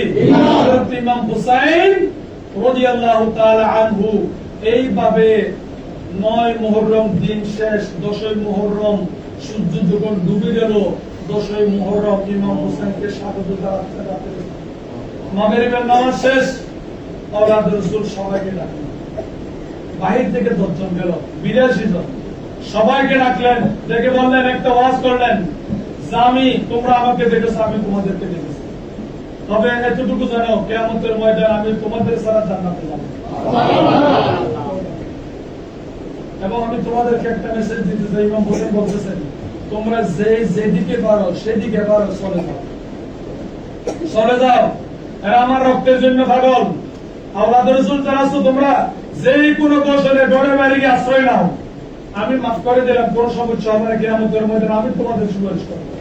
তোমরা যেদিকে পারো সেদিকে চলে যাও। মা বোনদেরকে বলেন, তোমরা এক এক জায়গায় আশ্রয় নাও, কালকে যা হবে হবে, এরপরে ময়দান কিন্তু একদিন আমাদের হাতে আসবে। এটা অনেক কিছু বললেন। অনেক কিছু বলার পরে ইমাম হোসেন বললেন, মনে হয় এদের লজ্জা হচ্ছে, এদের সামনে সামনে কেমনে চলে যাবে, হয়তো এরকম একটা লজ্জা হতে পারে। হুজুর নিজে বাতিতে নিভিয়ে দিলেন, মাগরিবের নামাজের পরে সেরাক নিভিয়ে দিলেন, পরে আপনারা চলে যান। হুজুর অন্যদিকে চলে গেলেন। দেখা গেল কিছুক্ষণ পরে এশারের কাছাকাছি ইমাম হোসেন আবার এসে বাতি জ্বালালেন, দেখলেন একজনও মারা নাই, সমস্ত সিনে পানিতে পানি। কিন্তু তোমরা যাও না। হযরত ইমাম হুসাইন রাদিয়াল্লাহু তাআলা আনহু ছেলে, উনি দাঁড়িয়ে বললেন, বাবা আপনি আমাকে কি বলছেন? কি বলছেন? চলে যাওয়ার জন্য বলছি। আপনাকে নিয়ে আমার বড় ভাইয়ের অনেক আশা ছিল, তোমাকে নিয়ে আমার বড় ভাইয়ের অনেক আশা ছিল। আমাকে ওসিয়ত করে গেছেন যে আমার ছোট মেয়ে যেন তোমার সাথে সাথী হোক। বাবা জানি না তোমার এই আশা আপনি পূরণ করতে পারবেন। আমার বড় ভাই আমাকে অনেক ওসিয়ত করেছেন তোমাকে নিয়ে হবে। তখন উনি বললেন, চাচা আমার বাবা আপনার ওসিয়ত সেটা আমি জানি না, আমার বাবা আমাকে ওসিয়ত করেছেন। তোমাকে কি ওসিয়ত করেছেন? যে আমাকে একটা চিঠি লিখে দিলেন, এটা রাখার জন্য বললেন। এটা বলে দিলাম, বাবা তুমি যখন কঠিন মুসিবতে পড়বে এই চিঠিটা খুলে দেখি। তখন আমার এই এতদিন পর্যন্ত ওই চিঠি আমার পকেটে আছে, এটা খোলার খেয়ালও ছিল না, সময় নেই। হঠাৎ যখন আমার অনাহারে অর্ধাহারে উপবাসে পানির অভাবে যখন আমরা কাতর, তখন আব্বার কথা খেয়াল করে গেল। তখন পকেট থেকে চিঠিটা হাতে দিলাম, সেখানে দেখতেছে আমার আব্বা লিখলেন, বাবা মুহররমের 9 তারিখ সূর্য ডুবার পরে তুমি চিঠিটা করবা। আমি কখন করবো আব্বা কিভাবে করবো? সেই সময়টা বলে দিলেন। সেখানে লেখা আছে, তুমি যদি আমার ছেলে হয়ে থাকো, ছেলেকে নির্দেশে সিরিজে, তুমি যদি আমার ছেলে হয়ে থাকো, ইমাম হাসানের ছেলে হয়ে থাকো, তাহলে আমি তোমাকে দিচ্ছি আগামীকাল যে দিনটা আসছে জুমার দিন, শুক্রবার, ইয়মে আশুরা 10 তারিখ, সেদিন কারবালার ময়দানে আমার ভাই হোসেনকে শহীদ করা হবে। আমি তোমাকে ওসিয়ত করে দিচ্ছি, আমার ভাইয়ের আগে যদি তুমি শহীদ না হও, কিয়ামতের ময়দানে আমি তোমাকে পুত্র হিসেবে পরিচয় দেব। এখন আপনি বলেন আমি রাখবো নাকি ছেড়ে দিব। এখানে আমার আব্বা আজ থেকে অনেক বছরে উচিত করলেন যে আগামীকাল আপনার আমি শহীদ হই। এখানে আমি সিডি গুলো দেখেছি, এটা ওলাদ রাসূলের শাহাদাতের জায়গা, এটা ওলাদ রাসূলের শাহাদাতের জায়গা। সুতরাং আমি কসম করে বলেছি আর পানি আমি খাবো না, পেটে আজকে 10 দিন না গেলে আর খাবো না, কালকে আমার বাড়ির হাত থেকে শরবত পান করবো, থেকে শরবত পান করবো। এখানে আমার আব্বা আরো বলেছেন আমার শরীরে তরবারি লাগার আগে আমাদের বড় আব্বু কামলিওয়ালা নবীকে আমাকে দেখা দিল। আচ্ছা আমি পাগল হইছি, আমি রাসূলের পাকে দিদার আগামী কাল তখন এই হলো ওলাদ রাসূলের প্রেমের চশমা। মুআজ্জিজ সাদিন হযরত ইমাম হুসাইন এটা বলে বাতিজাকে জড়িয়ে ধরো, সবর করো। এরপরে এশারের আযান হলো, এশারের নামাজ আদায় করলেন, আদায় করার পরে খাবার ইমাম হুসাইন কান্না শুরু। আমি কেমন পিতা হলাম, আমার ছোট 6 মাসের শিশুকে এক ফোঁটা পানি দিতে পারি নাই। আমি কেমন অভিভাবক, আমার পরিবারের মা বোনদেরকে এক ফোঁটা খাবার দিতে পারতেছি না। আমি কেমন অভিভাবক, আমার ছোট ছোট বাচ্চা বাগিনাকে এক ফোঁটা আহার দিতে পারতেছি না। হাই কপাল আমার এমন খারাপ কেন? ওদেরকে সান্ত্বনা দিলেন, ধৈর্য করো, সবর করো। হয়তো আমি তোমাদেরকে অতটুকু বলবো না, অতটুকু বলতে পারি আমার মা ফাতেমা জাহরা আমার সাথে ওয়াদা করেছেন উনি নাকি আসে তোমাদেরকে কোলে কোলে নিয়ে জান্নাতে চলে যাবে। বাবা হিসাবে আমি কি আশা দিতে পারি তোমাদের?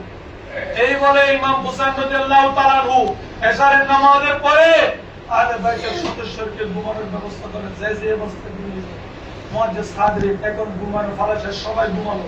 অভিভাবক যিনি মালিক, যিনি কান্ডারি, যিনি না খোদা, উনি আর ঘুমাতে পারে না। উনি খেয়াল করতেছেন, উনি পাহারা ধরে কারবালার ময়দান, এজিদিরা অনেক চতুর্দিকে বেষ্টন করে আছে ময়দানটা, উনি কারবালার জন্য পাহারা দিচ্ছেন। কেন? একটু রক্ষণাবেক্ষণের দায়িত্ব পালন করতেছেন। উনি সারা রাত ঘুম না গিয়ে, ঘুম তো কখন, ঘুমার সময়টা আছে একদম বলে জাগার আর সময় কতক্ষণ, ঘন্টা ঘড়ি বাজতেছে। আগামীকাল সূর্য যখন স্থির হবে আমার নানাজারের কোলে আমি চলে যাব, এই তামান্নায় উনি আছেন। হুজুর কায়নাত সাল্লাল্লাহু আলাইহি ওয়াসাল্লামের ভবিষ্যৎবাণী সব প্রতিফলন হবে। কারবালার ময়দান ঘুরে ঘুরে দেখতেছেন। যখন হযরত ইমাম জয়নুল আবদিন বলেন আমি অবাক্রান্ত অসহায় ছিলাম, তখন আমি রোগী হিসাবে আমার ঘুম তো আসে না, তখন আব্বা যেদিকে আমার চোখের দিকে, আব্বা যেখানে আমার চোখ সেখানে, আব্বার কদম যেখানে আমার চোখ মোবারক সেখানে। এইভাবে আমি আব্বাকে যে রোগের কারণে ঘুম না আসার কারণে কষ্ট হলো, আরেক কষ্টের কারণে নিদ্রা না আসার কারণে আমার চোখটা সবসময় আব্বা যেদিকে আমার নজর সেদিকে।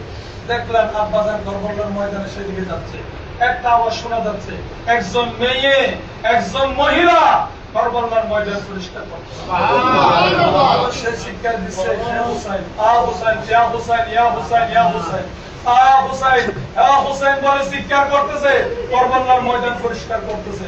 হযরত ইমাম হুসাইন হঠাৎ করে এই গোটা পৃথিবী ওনার রক্ত শুষার জন্য যেখানে দেওয়ানা, হঠাৎ মোহাম্মতের একজনের আওয়াজ লক্ষ্য করে যেমন দুর্বল হয়ে যায়। উনি বললেন আমি দেখি উনি কোন মেয়ে আমার হোসেনের প্রেমে কারবালার ময়দানে কাঁদতেছে, হোসেন বলে কাঁদতেছে, হোসেন আওলাদ রাসূল বলে কাঁদতেছে, বিনতে রাসূলের কন্যা বলে উনি এইভাবে রাসূল পাকের কন্যার ছেলের নাম ধরে কাঁদতেছে।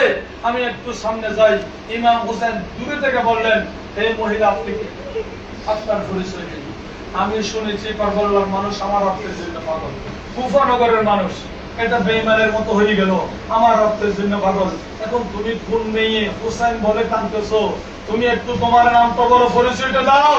যদি এই দেশের নারী হয়ে থাকো আমি তোমার সাথে ওয়াদা করলাম আমার নানা জানকে বলবো তোমাকে যেন জান্নাত দান। কিন্তু আর যদি তুমি আহলে বাইতের কোন আত্মীয় হয়ে থাকো একটু তাও বলো, আমি আপনার সাথে একটু দেখা করতে চাই।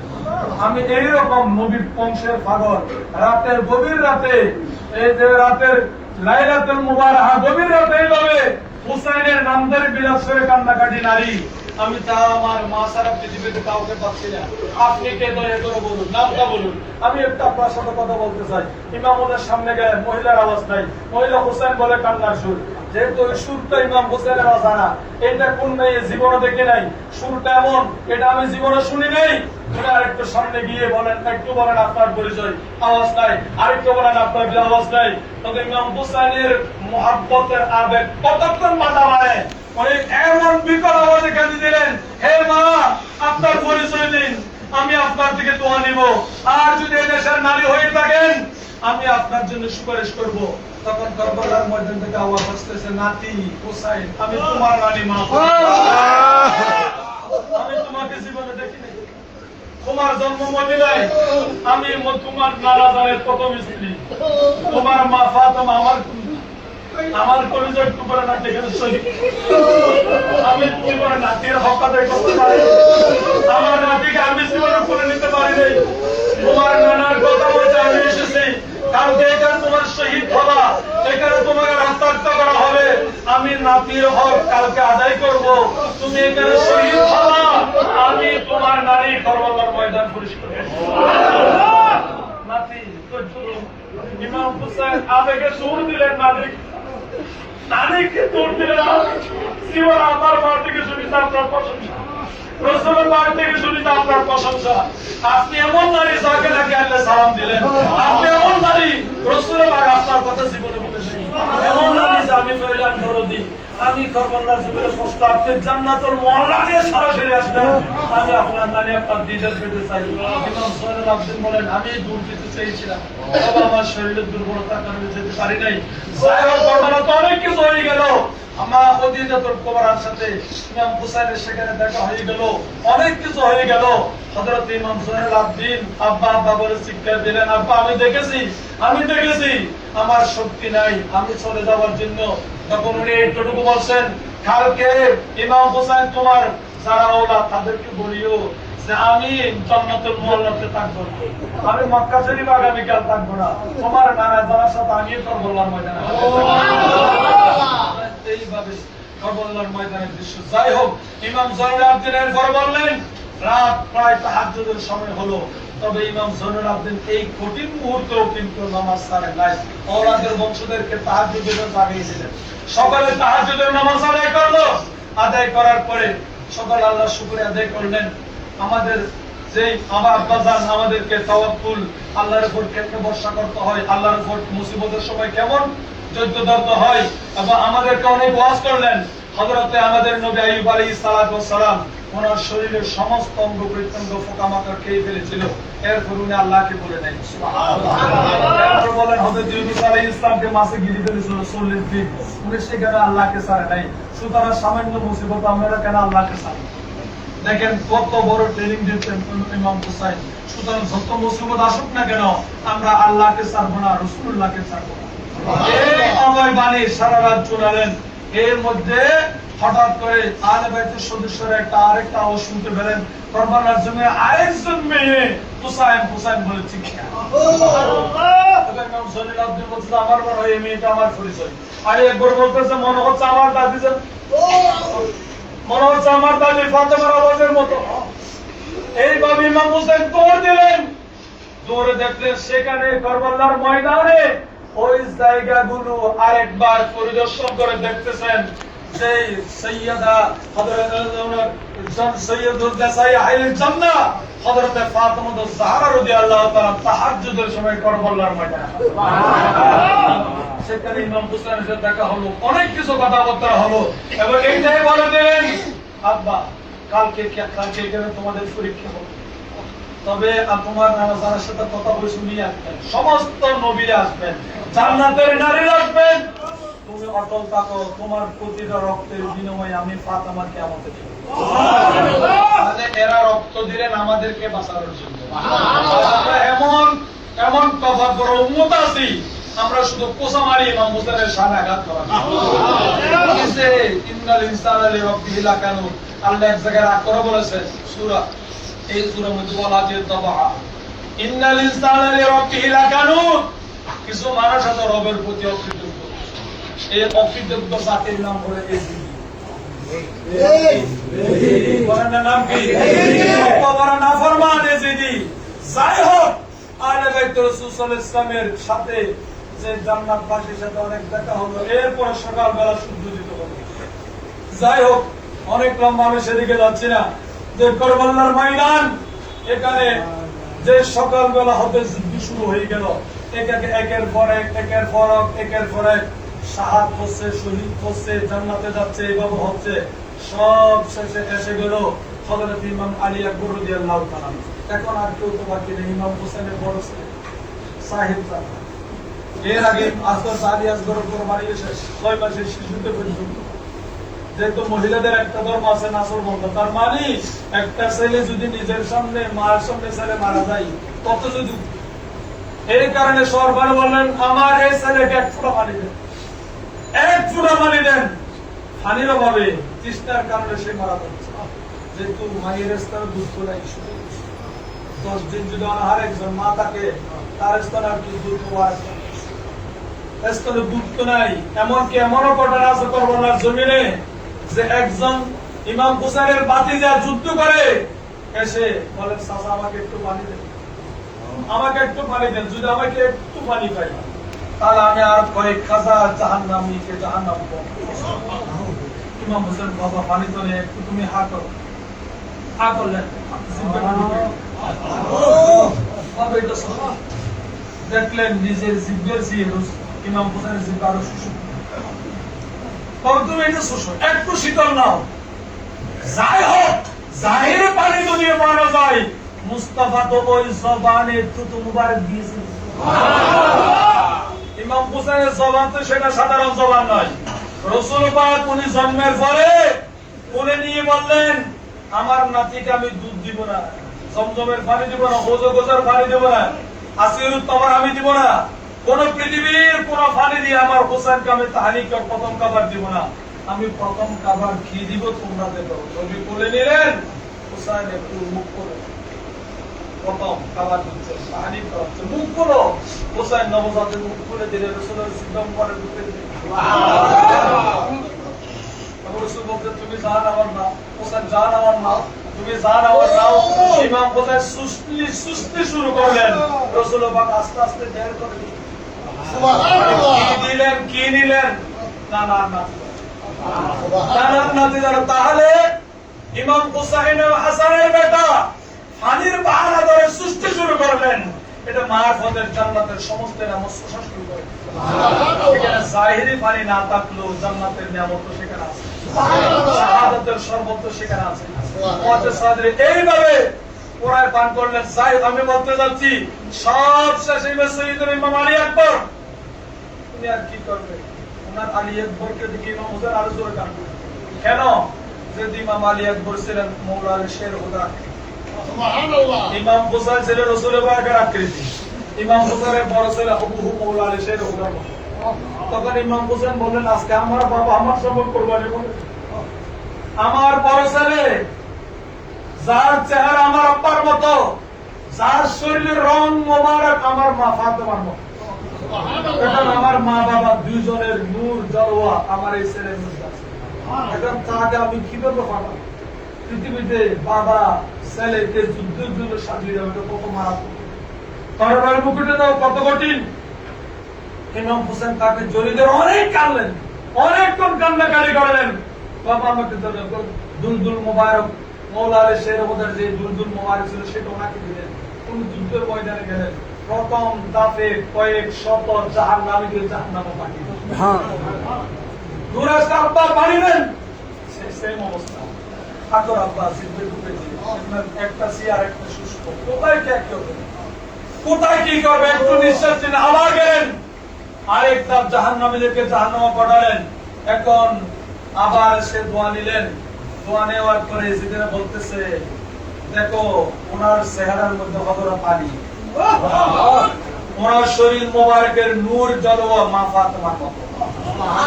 ওইকে সামনে যুদ্ধে ইমাম আলী আকবর কখনো দুর্বল করা যাবে না। একটু কাজ করে যুদ্ধের নিয়ম ভঙ্গ করে চতুর্দিক থেকে আক্রমণ শুরু করে, চতুর্দিক থেকে এমন আক্রমণ শুরু করেছিল। যুদ্ধের মাঝখানে চিৎকার, আবাতা আব্বা আমি পড়ে যাচ্ছি, আব্বা আমি পড়ে যাচ্ছি, আমার হাত একটা ছেড়ে নিয়ে গেছে, আমার ফাঁকটা ছেড়ে নিয়ে যাচ্ছে, আব্বা আমাকে বাঁচান।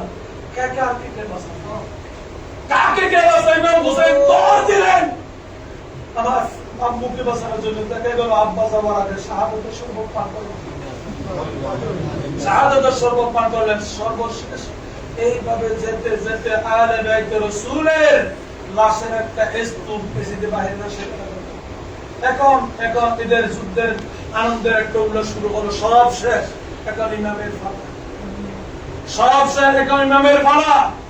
এখন এরা এসে কয়েকজন এসে এই যুদ্ধের একদম দামামা শুরু করে দিল, অনেক কিছু করলো। ইমাম হুসাইনের সামনে এসে একদম এমন বেয়াদবি করলো, এমন বেয়াদবি করলো, হুসাইন জাহান্নামে যাওয়ার সময় আর বেশি দেরি নেই।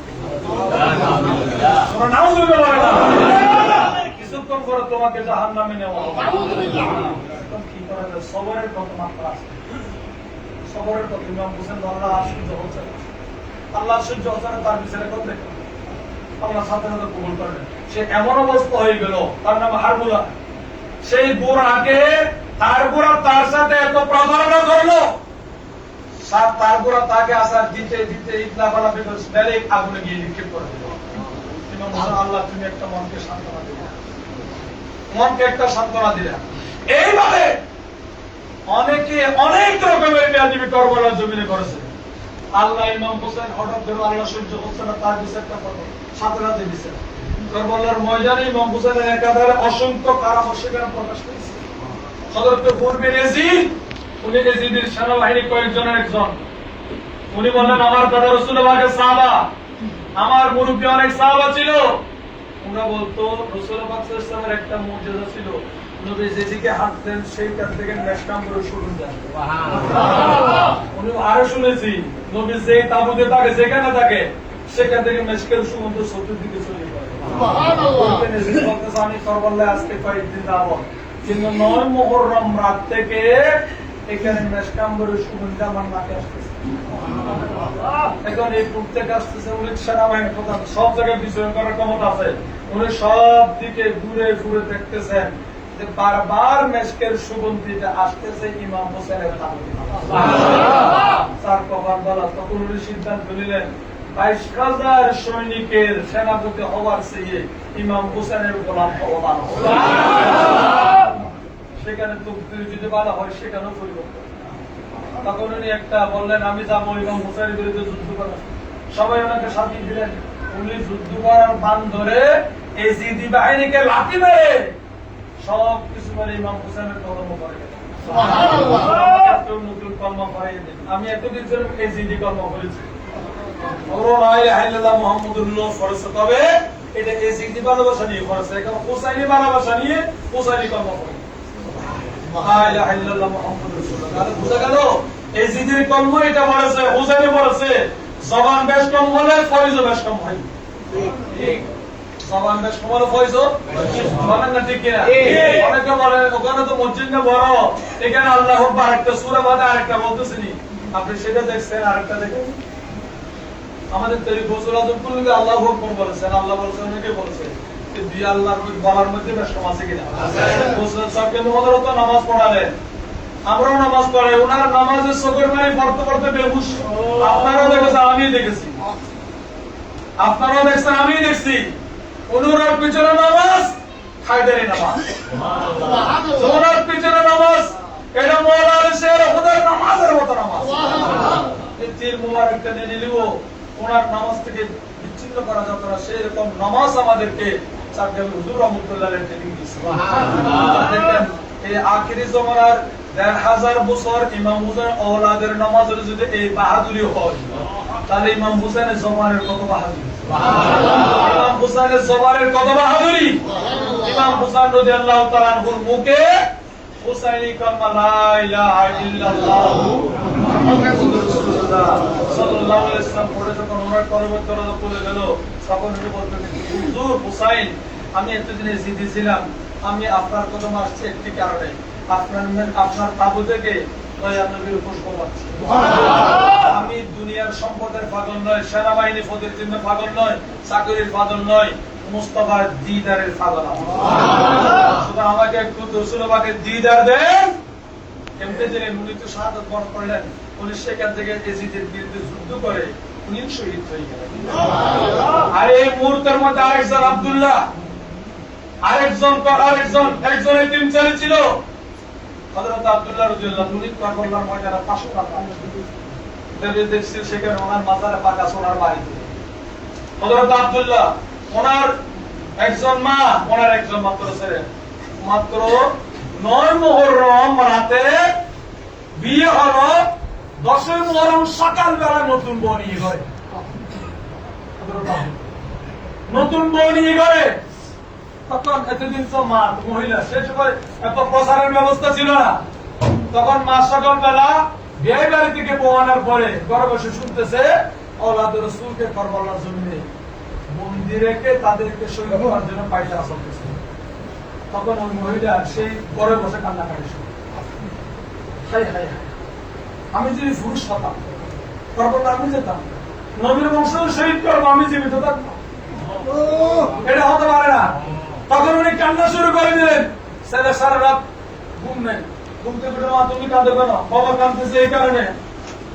রাসূল সাল্লাল্লাহু আলাইহি ফাতেমার ছেলে ইমাম হুসাইনকে ঘরে দাওয়াত দিছে, দাওয়াত দিয়ে এখন না তো আজকে ওরা শহীদ করবে, এখানে সিল্লে সিল্লে অনেকে যাচ্ছে, সুতরাং আমার কপালে তো খারাপ করা, তুমি ছাড়া তো আমার কেউ নাই, এখন তুমি একজনের তিন ছেলে, হাই হাই আমি কি করবো? তখন ছেলে বললো মা তুমি চোখের পানি মুছবো। আপনি কেন মুছবো? আমি আছি, আমি আছি না, আপনি আমাকে ছোট কাল থেকে লা ইলাহা ইল্লাল্লাহ আমি মদিনায় যাই না, রাসূল পাককে দেখি নাই, আমি কিন্তু আপনার সাথে আপনার কথা তো শুনেছি। সুতরাং উনি যদি ইমাম হুসাইন শফিঈ মুস্তাফা যদি কারবালায় থাকে, মা আমাকে একটু ইজাজত দেন, আমি যাব। আপনি আমাকে নিয়ে একটু পরিচয় করাই দেন। হযরত আব্দুল্লাহ রাদিয়াল্লাহু তাআলা আনহু নতুন বউকে ঘরে রেখে বললেন, যদি তকদির ভালো হয় দেখা হবে, না হলে জান্নাতে তোমার সাথে আমার। সুবহানাল্লাহ। এর নাম মুহাম্মদ। হুজুর মুবারক যেটা শুরু করে লা ইউমিনু আহাদুকুম হাত্তা আকুনা হাব্বা, অতি মুহাব্বত। যে ওই হযরত আব্দুল্লাহ উনি অতি মুহাব্বত থেকে বললেন, যদি তুমি আমার স্ত্রী হয়ে থাকো, জান্নাতে তোমার সাথে দেখা হবে, দেখা হবে, আমি তোমার সাথে ওয়াদা করলাম। যদি উনি ইমাম হুসাইন শফিঈ মুস্তাফা হয়ে থাকে, তোমার সাথে জান্নাতে দেখা হবে। আর যদি তাও না হয়, দুনিয়াতে দেখা হবে, তবে দোয়া করো। আমি কেন? রাসূল পাকের দিদার এসে কেন এই শাহাদাত বরণ করব? নারে তাকবীর, নারে রিসালাত, আইসাই মদিনা, হুজুর মুবারক, হযরতে কারবালা। এইভাবে ছেলেকে নিয়ে মা দুজন গেলেন সেখানে। ইমাম হুসাইন যুদ্ধের জন্য প্রস্তুত, এখানে ছেলে এবং মা কান্না কাটি করে হাসে। কি তোমরা কি? হুজুর আমি তো জানি না আপনার উপরে মুসলিম, আমি আপনার বাজারের উম্মত, আমার স্বামী আপনার রাসূল পাকের সাহাবী, কিন্তু আমি নেই মাত্র শুনেছি, আমি এতদিন ছিলাম না। সুতরাং এসেছি আপনাকে আর শহীদ করার জন্য পাগল। আপনার কাছে একটা আমরা ভিক্ষা চাই, আবেদন চাই, আপনার আগে আমার ছেলে যেন আপনার তখন ওই ছেলে গেল। ওই ছেলে তো বাহাদুরি করে অনেক তাদেরকে জাহান্নামে পাঠানো পরিচিত, উনি শহীদ হয়ে গেলেন। আল্লাহ উনি ওনাকেও কিয়ামতে আমার সাথে হাসর করে জান্নাতে হয়ে গেল। এইভাবে আস্তে আস্তে আস্তে আস্তে জান্নাতে হয়ে যাচ্ছে। এইভাবে বিদেশি জনের মধ্যে ইমাম জয়নুল আবদিন আলে বাইতুর রাসূলের কয়েকজন নারী ছাড়া সব বাগান একদম উজাড়, সব শেষে হযরত ইমাম হুসাইন রাদিয়াল্লাহু তাআলা। যুদ্ধ ছাড়া তো কোনো আর গতি নাই, আঘাতের উপর আঘাত। আপনারা জানেন হযরতে সৈয়দুশ শুহাদা ইমাম হুসাইন রাদিয়াল্লাহু তাআলা আনহুকে আগে তো ইমাম হুসাইন যেটা সবাইকে সাজিয়ে দেয়, ওনাকে সাজানোর মতো দেখতে কেমন করবো, কেমন করবো, কেমন করবো, নাম যেমন তার চেয়ে বেশি। এটা বলতে যদি এই মুসিবত কয়, বাস্তবে কি মুসিবত ছিল? এটা বাস্তবে কি ছিল মুসিবত? ইমাম হুসাইন আলাইহিস সালাতু ওয়াস সালাম নিজে প্রস্তুতি নিচ্ছেন। কিতাবের মধ্যে আছে জিন্দা কন্দন সুরে জিনের কান্না শুরু হয়ে গেল, আসমানের ফেরেশতাদের কান্নাকাটি শুরু হয়ে গেল। ফেরেশতারা বলে আল্লাহ আমাদেরকে ইজাজতের জমিনে নামে। জিন্নে ইজাজত চাইলেন ইমাম হুসাইন তোমরা আসিও না, এখানে আমার নানা তার দাঁড়িয়ে আছে, এখানে আমার মা ফাতেমা সামনে আছে, আমার আল্লাহ তো আছে, আমার আল্লাহ যেটা তুমি আমি সেটা তুমি। অথচ জিন সমস্ত জিন জাতি যেটা আদিম ছিল, ইমাম হুসাইন তাদেরকে জিহাদের ইজাজত দেয় নাই, সমস্ত ফেরেশতা অনুমতি চাইলেও দেয় নাই। আল্লাহ জানে এই সবরের মধ্যে কি নিয়ামত ছিল। এটা রাসূলুল্লাহর কাছে ইমাম হুসাইনের কাছে। এই সবরে কি নিয়ামত ছিল আমি জানি না। ইমাম হুসাইন পাক সেখানে কি দেখেছে সমস্ত কিছুকে, অথচ কিতাবের মধ্যে এমন আছে আবেগের বিবেক বলবো, কেন আমি বিবেকের আবেগে বলবো, যেহেতু পৃথিবীতে এমন সৃষ্টি নাই তারা ওলাদের রাসূলের কথা শুনে। সুবহানাল্লাহ। আল্লাহর ওলি আল্লাহর কথা দিয়ে গাছে বাসে শুনে, আল্লাহর ওলি আল্লাহর কথা গাছে বাসে শুনে। ইমাম হুসাইনের সাথে কারো তুলনা ছিল না। তাহলে কিতাব অনেকে লিখেছেন সাগর সূরাত যদি বললো আমাদেরকে ইজাজত দেন আপনার পক্ষে যুদ্ধ করবো, হুজুর কাউকে ইজাজত দিলেন না। তোমরা সবর করো, তোমরা সবর করো। দেখো কিয়ামতের ময়দানে আমার নানাকে একটু বলবো আমি কিভাবে নানা ভাইয়ের সঙ্গে ছিলাম। আরে নানা জানের চেহারা হাসি, ওনার রক্তের সেই বিষয় আমি বলবো।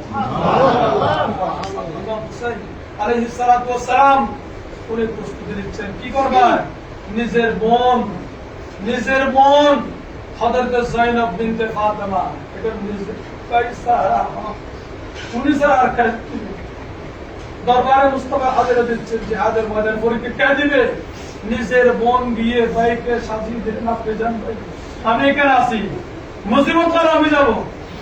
কিন্তু ইমাম হুসাইন বলেন না, আমার আম্মা জানের হুকুমকে আমরা অমান্য করতে রাজি নই, নানা জানের হুকুমকে আমরা অমান্য করব না। তোমরা ধৈর্য ধরো। ধৈর্য যখন অসহায় হয়ে যাবে লামকানের হলো সবকিছু দেখবে। মঞ্চে সাগরিন ইমাম হুসাইন আলাইহিস সালাতু ওয়াস সালাম কারবালার ময়দানে বের হচ্ছে। ইজিদিরা সমস্ত নিয়ম ভেঙে তুমুল আক্রমণ শুরু।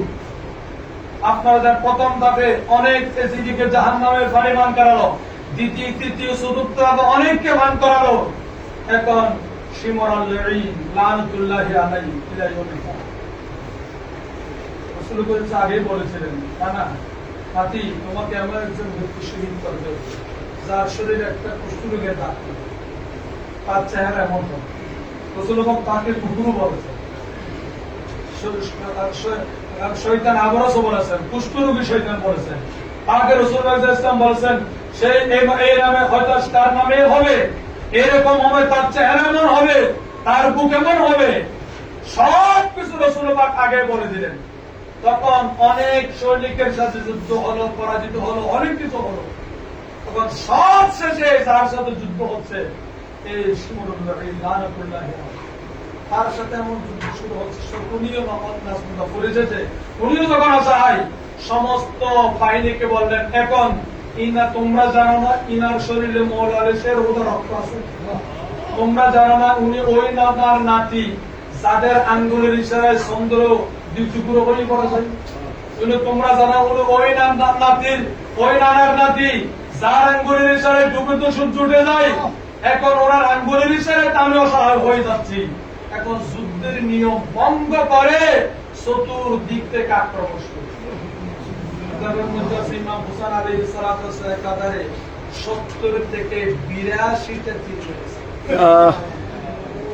70 থেকে 82টা তীর মেরেছে। ওনার শরীরে দায়ের কোপ ছিল 150 উপরে। একজন মানুষ কেমনে আছে 150 উপরে যদি তরবারের আঘাত হয় শরীর থেকে রক্তগুলো মাংসগুলো নেমে পড়ে। আল্লাহ জানে কে রাখছে এইভাবে 150 উপরে তরবারের আঘাত, 100 উপরে তীর, সমস্ত শরীরের হাড্ডিগুলো টুকরো টুকরো। এইভাবে দুর্বল করতে করতে ইমাম পাক সেখানেও যুদ্ধ চালিয়ে যাচ্ছেন, হাইদের হুঙ্কার করা যাচ্ছে। এইভাবে করতে করতে ইমাম হুসাইন হঠাৎ করে বললেন, শিমর তোমার নাম কি? শিমর আমি একটু তোমাকে দেখি। আমার নানা তোমার অনেক নিশানা বলছে, তোমার ব্যাপারে অনেক কিছু বলেছেন, এইগুলি মিল আছে কিনা দেখি।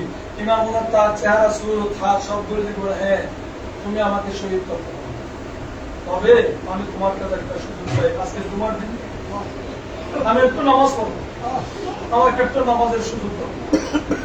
কারবালার ময়দানে গিয়েও সেখানে ইমাম হুসাইন নামাজ ছাড়ে নাই। আজকে আমরা সামান্য হলো নামাজ ছেড়ে দিই। কারবালার শিক্ষা হলো নামাজ দরকার আছে কিনা, আছে কিনা। ইমাম হুসাইন সেদিন তো জুমার নামাজ, মসজিদে গেলে জুমা, কিন্তু জুমা হয় মসজিদের বাড়িতে জুমা নাই। আপনারা ডাকে গেলেন, ডাকাতে আসতেছেন জুমার দিন, জুমার নামাজ পান নাই, শরীয়তের ফয়সালা হলো আপনি যোহরের নামাজ আদায় করবেন। কিসের নামাজ? আর মুসাফির হলে সেখানে তার যোহরের নামাজ 4 রাকাত নাই, 2 রাকাত, বাকি সুন্নতগুলো আছে। তখন ইমাম হুসাইন আলাইহিস সালাতু ওয়াস সালাম বললেন যে একটা আমাকে সুযোগ দাও, আমি কসরের 2 রাকাত নামাজ পড়ব, আমি কসরের 2 রাকাত নামাজ পড়ব। হাই হাই, তখন উনি 2 রাকাত নামাজের অনুমতি চাইলেন। জালেমের অবস্থা এমন হলো, জালেমের অবস্থা এমন হলো, 2 রাকাত নামাজের নিয়ত করলেন, উনি সিজদা দিচ্ছেন। পৃথিবীতে নামাজ হবে, হুসাইনের নামাজ আর কেউ হবে না। নামাজ দুইটা দেখতে হবে, হুসাইনকে দেখতে হবে। আদম থেকে এই পর্যন্ত, কিয়ামত পর্যন্ত ওই নামাজের মতো নামাজ আর হবে না, ওই নামাজের মতো নামাজ আর হবে না।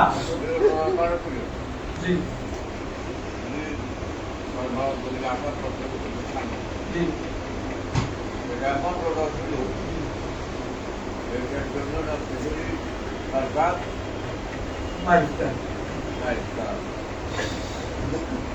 অবস্থায়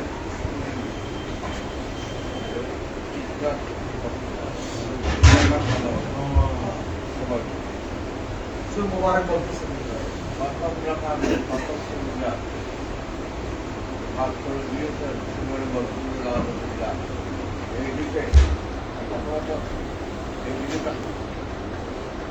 এইদিকে আপনার কোথায় আমার ইমাম আলী মাথাদের এখানে কাকা লাগে, কারণ ওখানে যদি আমার লোকের কতবার তো বলছিয়েছে, তারপর করারও লাগে।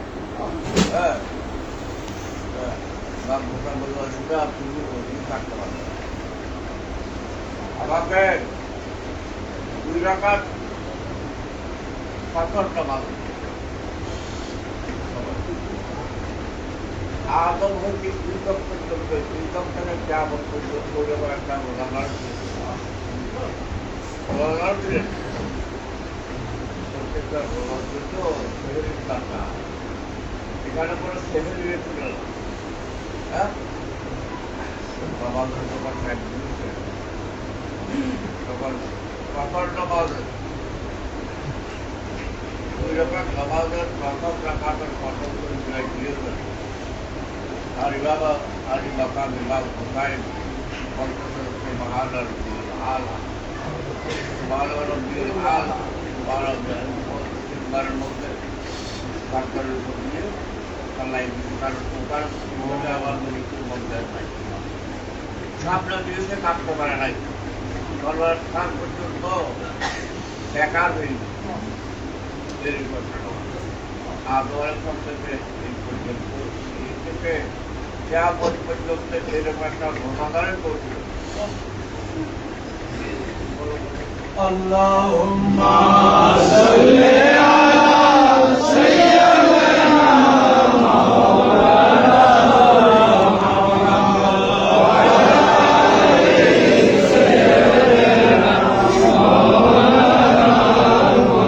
মাওলানা মুবারক সেটা বললেন যে কিয়ামত পর্যন্ত অনেক রোজাদার হবে, ইমাম হুসাইনের মতো রোজাদার হবে না।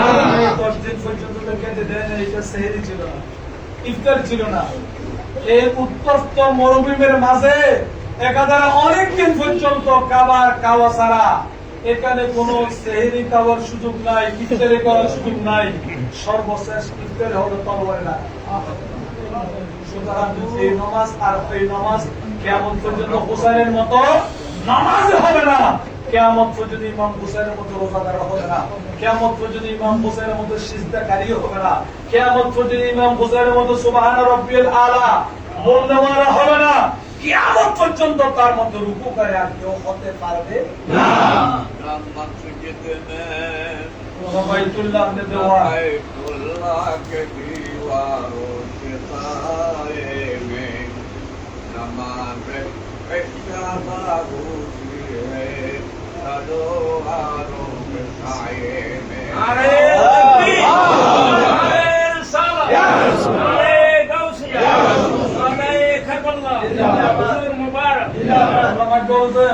এখানে नमाज इश्क अदा होती है तलवार की साई में মসজিদ গিয়ে খানেকা গিয়ে মিম্বরে গিয়ে সব জায়গায় গিয়ে যে নামাজ পড়া হয় সেটা এক নামাজ এটা ইশকের নামাজ হয় তরবারের এই ইশকের নামাজটা আদায় করেছেন ইমাম ইমাম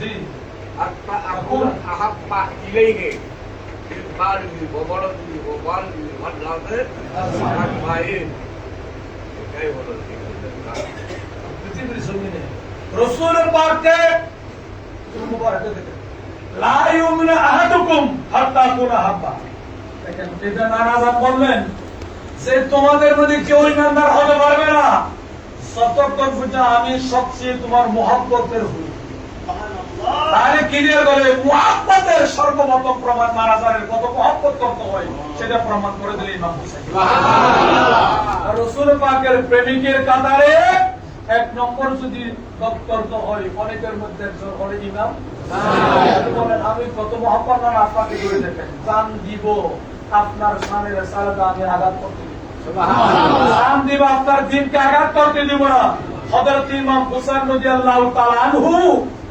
নামাজের অনুমতি চাইলেন বলেন তুমি আমাকে শহীদ করতে পারবে আমার এগুলো বিশ্বাস করে দেখেন যে মুসলিমর বলতেছে ইমাম হুসাইন তো মিথ্যা কথা বলে না উনি শহীদ করতে পারবা তবে নামাজের সুযোগ দাও নামাজে দাঁড়ালেন এখানে রুকু করলেন সিজদায় গেলেন আক্রমণ শুরু পিছনের দিকে আক্রমণ শুরু যেহেতু দুবার এটা বলেছেন এর আগে ওনাকে অনেকবার সিট করে ফেলে এদিকে তলোয়ার চালাতে চালাতে কাটা যাচ্ছে কেন ইমাম হুসাইন সেখানে বললেন এখানে আমার নানা জানের মর্যাদা দেখো আমার কেরামত দেখো এত কেরামত দেখার পরও তার কপাল যে খারাপ সেই জন্য আমরা গোসপূর্ণ মুর্দাকে চিন্তা করে অনেক কিছু যত কিছু বলি যে বাতেলের মনে সেটা বাতেলের কলমের মধ্যে পানি নামে না কেন তার কপাল খারাপ তার কপাল তো খারাপ তারা পেয়েছিনি উনি বললেন যে সীমার তুমি আমাকে এই দিকে বারবার চেষ্টা করতেছো জবে করার জন্য তোমার তলোয়ার দার সেখানে কাজ করছে না কেন জানো ইমাম হুসাইন এখানে আজম মুস্তাফা বলতেছেন এই গলার মধ্যে আমার নানা কত লক্ষ বার আমার নানা কত লক্ষ বার চুমু দিয়েছে সেই না গলাতে দয়াল নবী চুমু দেয় সেই গলার তলোয়ার চলে সুতরাং তুমি যদি আমাকে শহীদ করতে চাও তাহলে এই দিকে হবে তাহলে সেই দৃষ্টিকোণ উনি বেছে নিলেন হ্যাঁ ঠিক আছে একটু নামাজের সুযোগ দিই একটু নামাজের সুযোগ দিই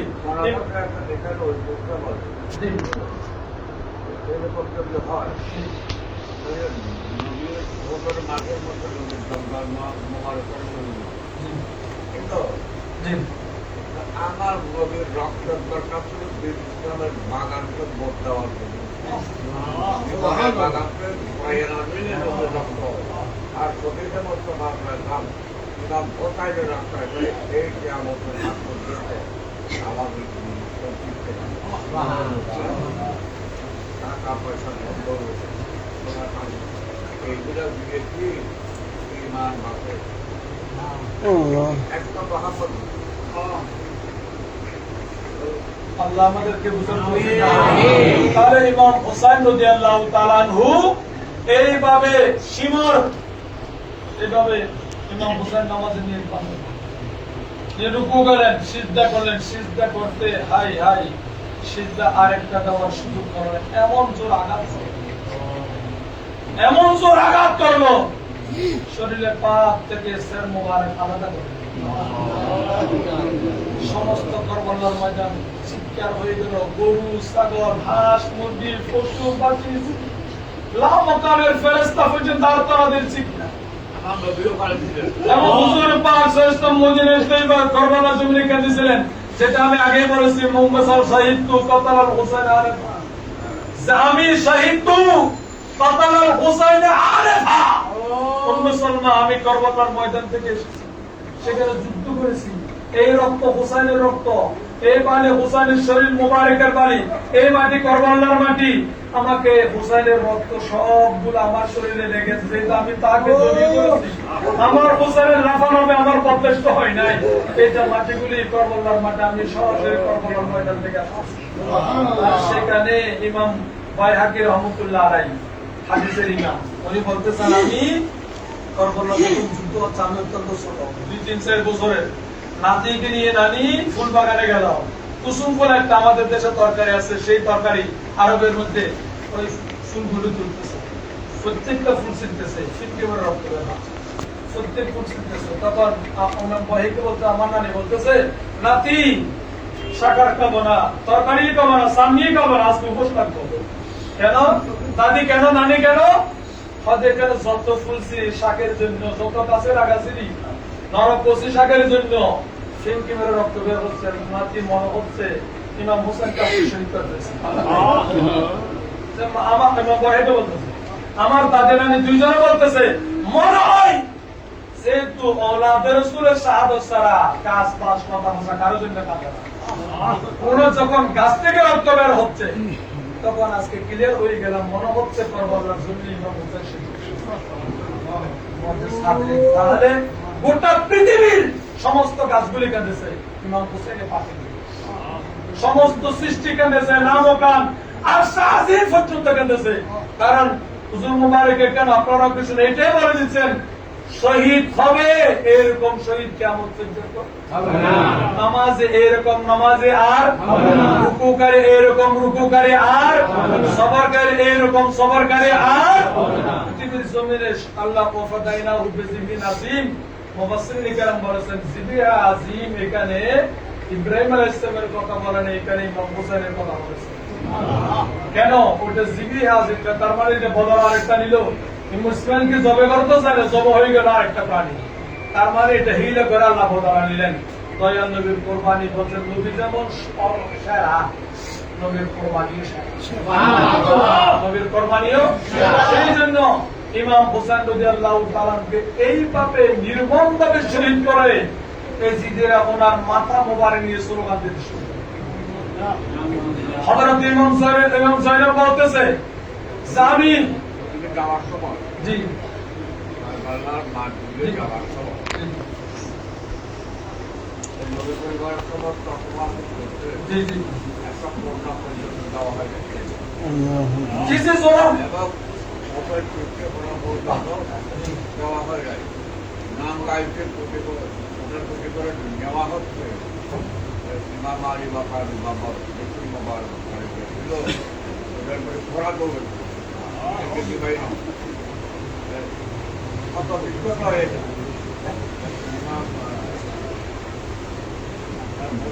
জয়নাব আমরা এমন অসহায় আমাদের নিরাপত্তা আমাদের গায়ে একটা ওড়না নেই আজকে একটা ওড়না থাকতো ওটা হলো তোমার স্বতন্ত্র দেখে না সোলম কাকে বলা হয় নবী পরিবারের প্রত্যেকটা মেয়েদের কেউ করা হয়েছে নেওয়া হলো কিছু রাখে নাই এবং ওই অবস্থায় তাদেরকে ওদের পিঠে বাঁধা হলো সবচেয়ে বড় ইমাম হুসাইনের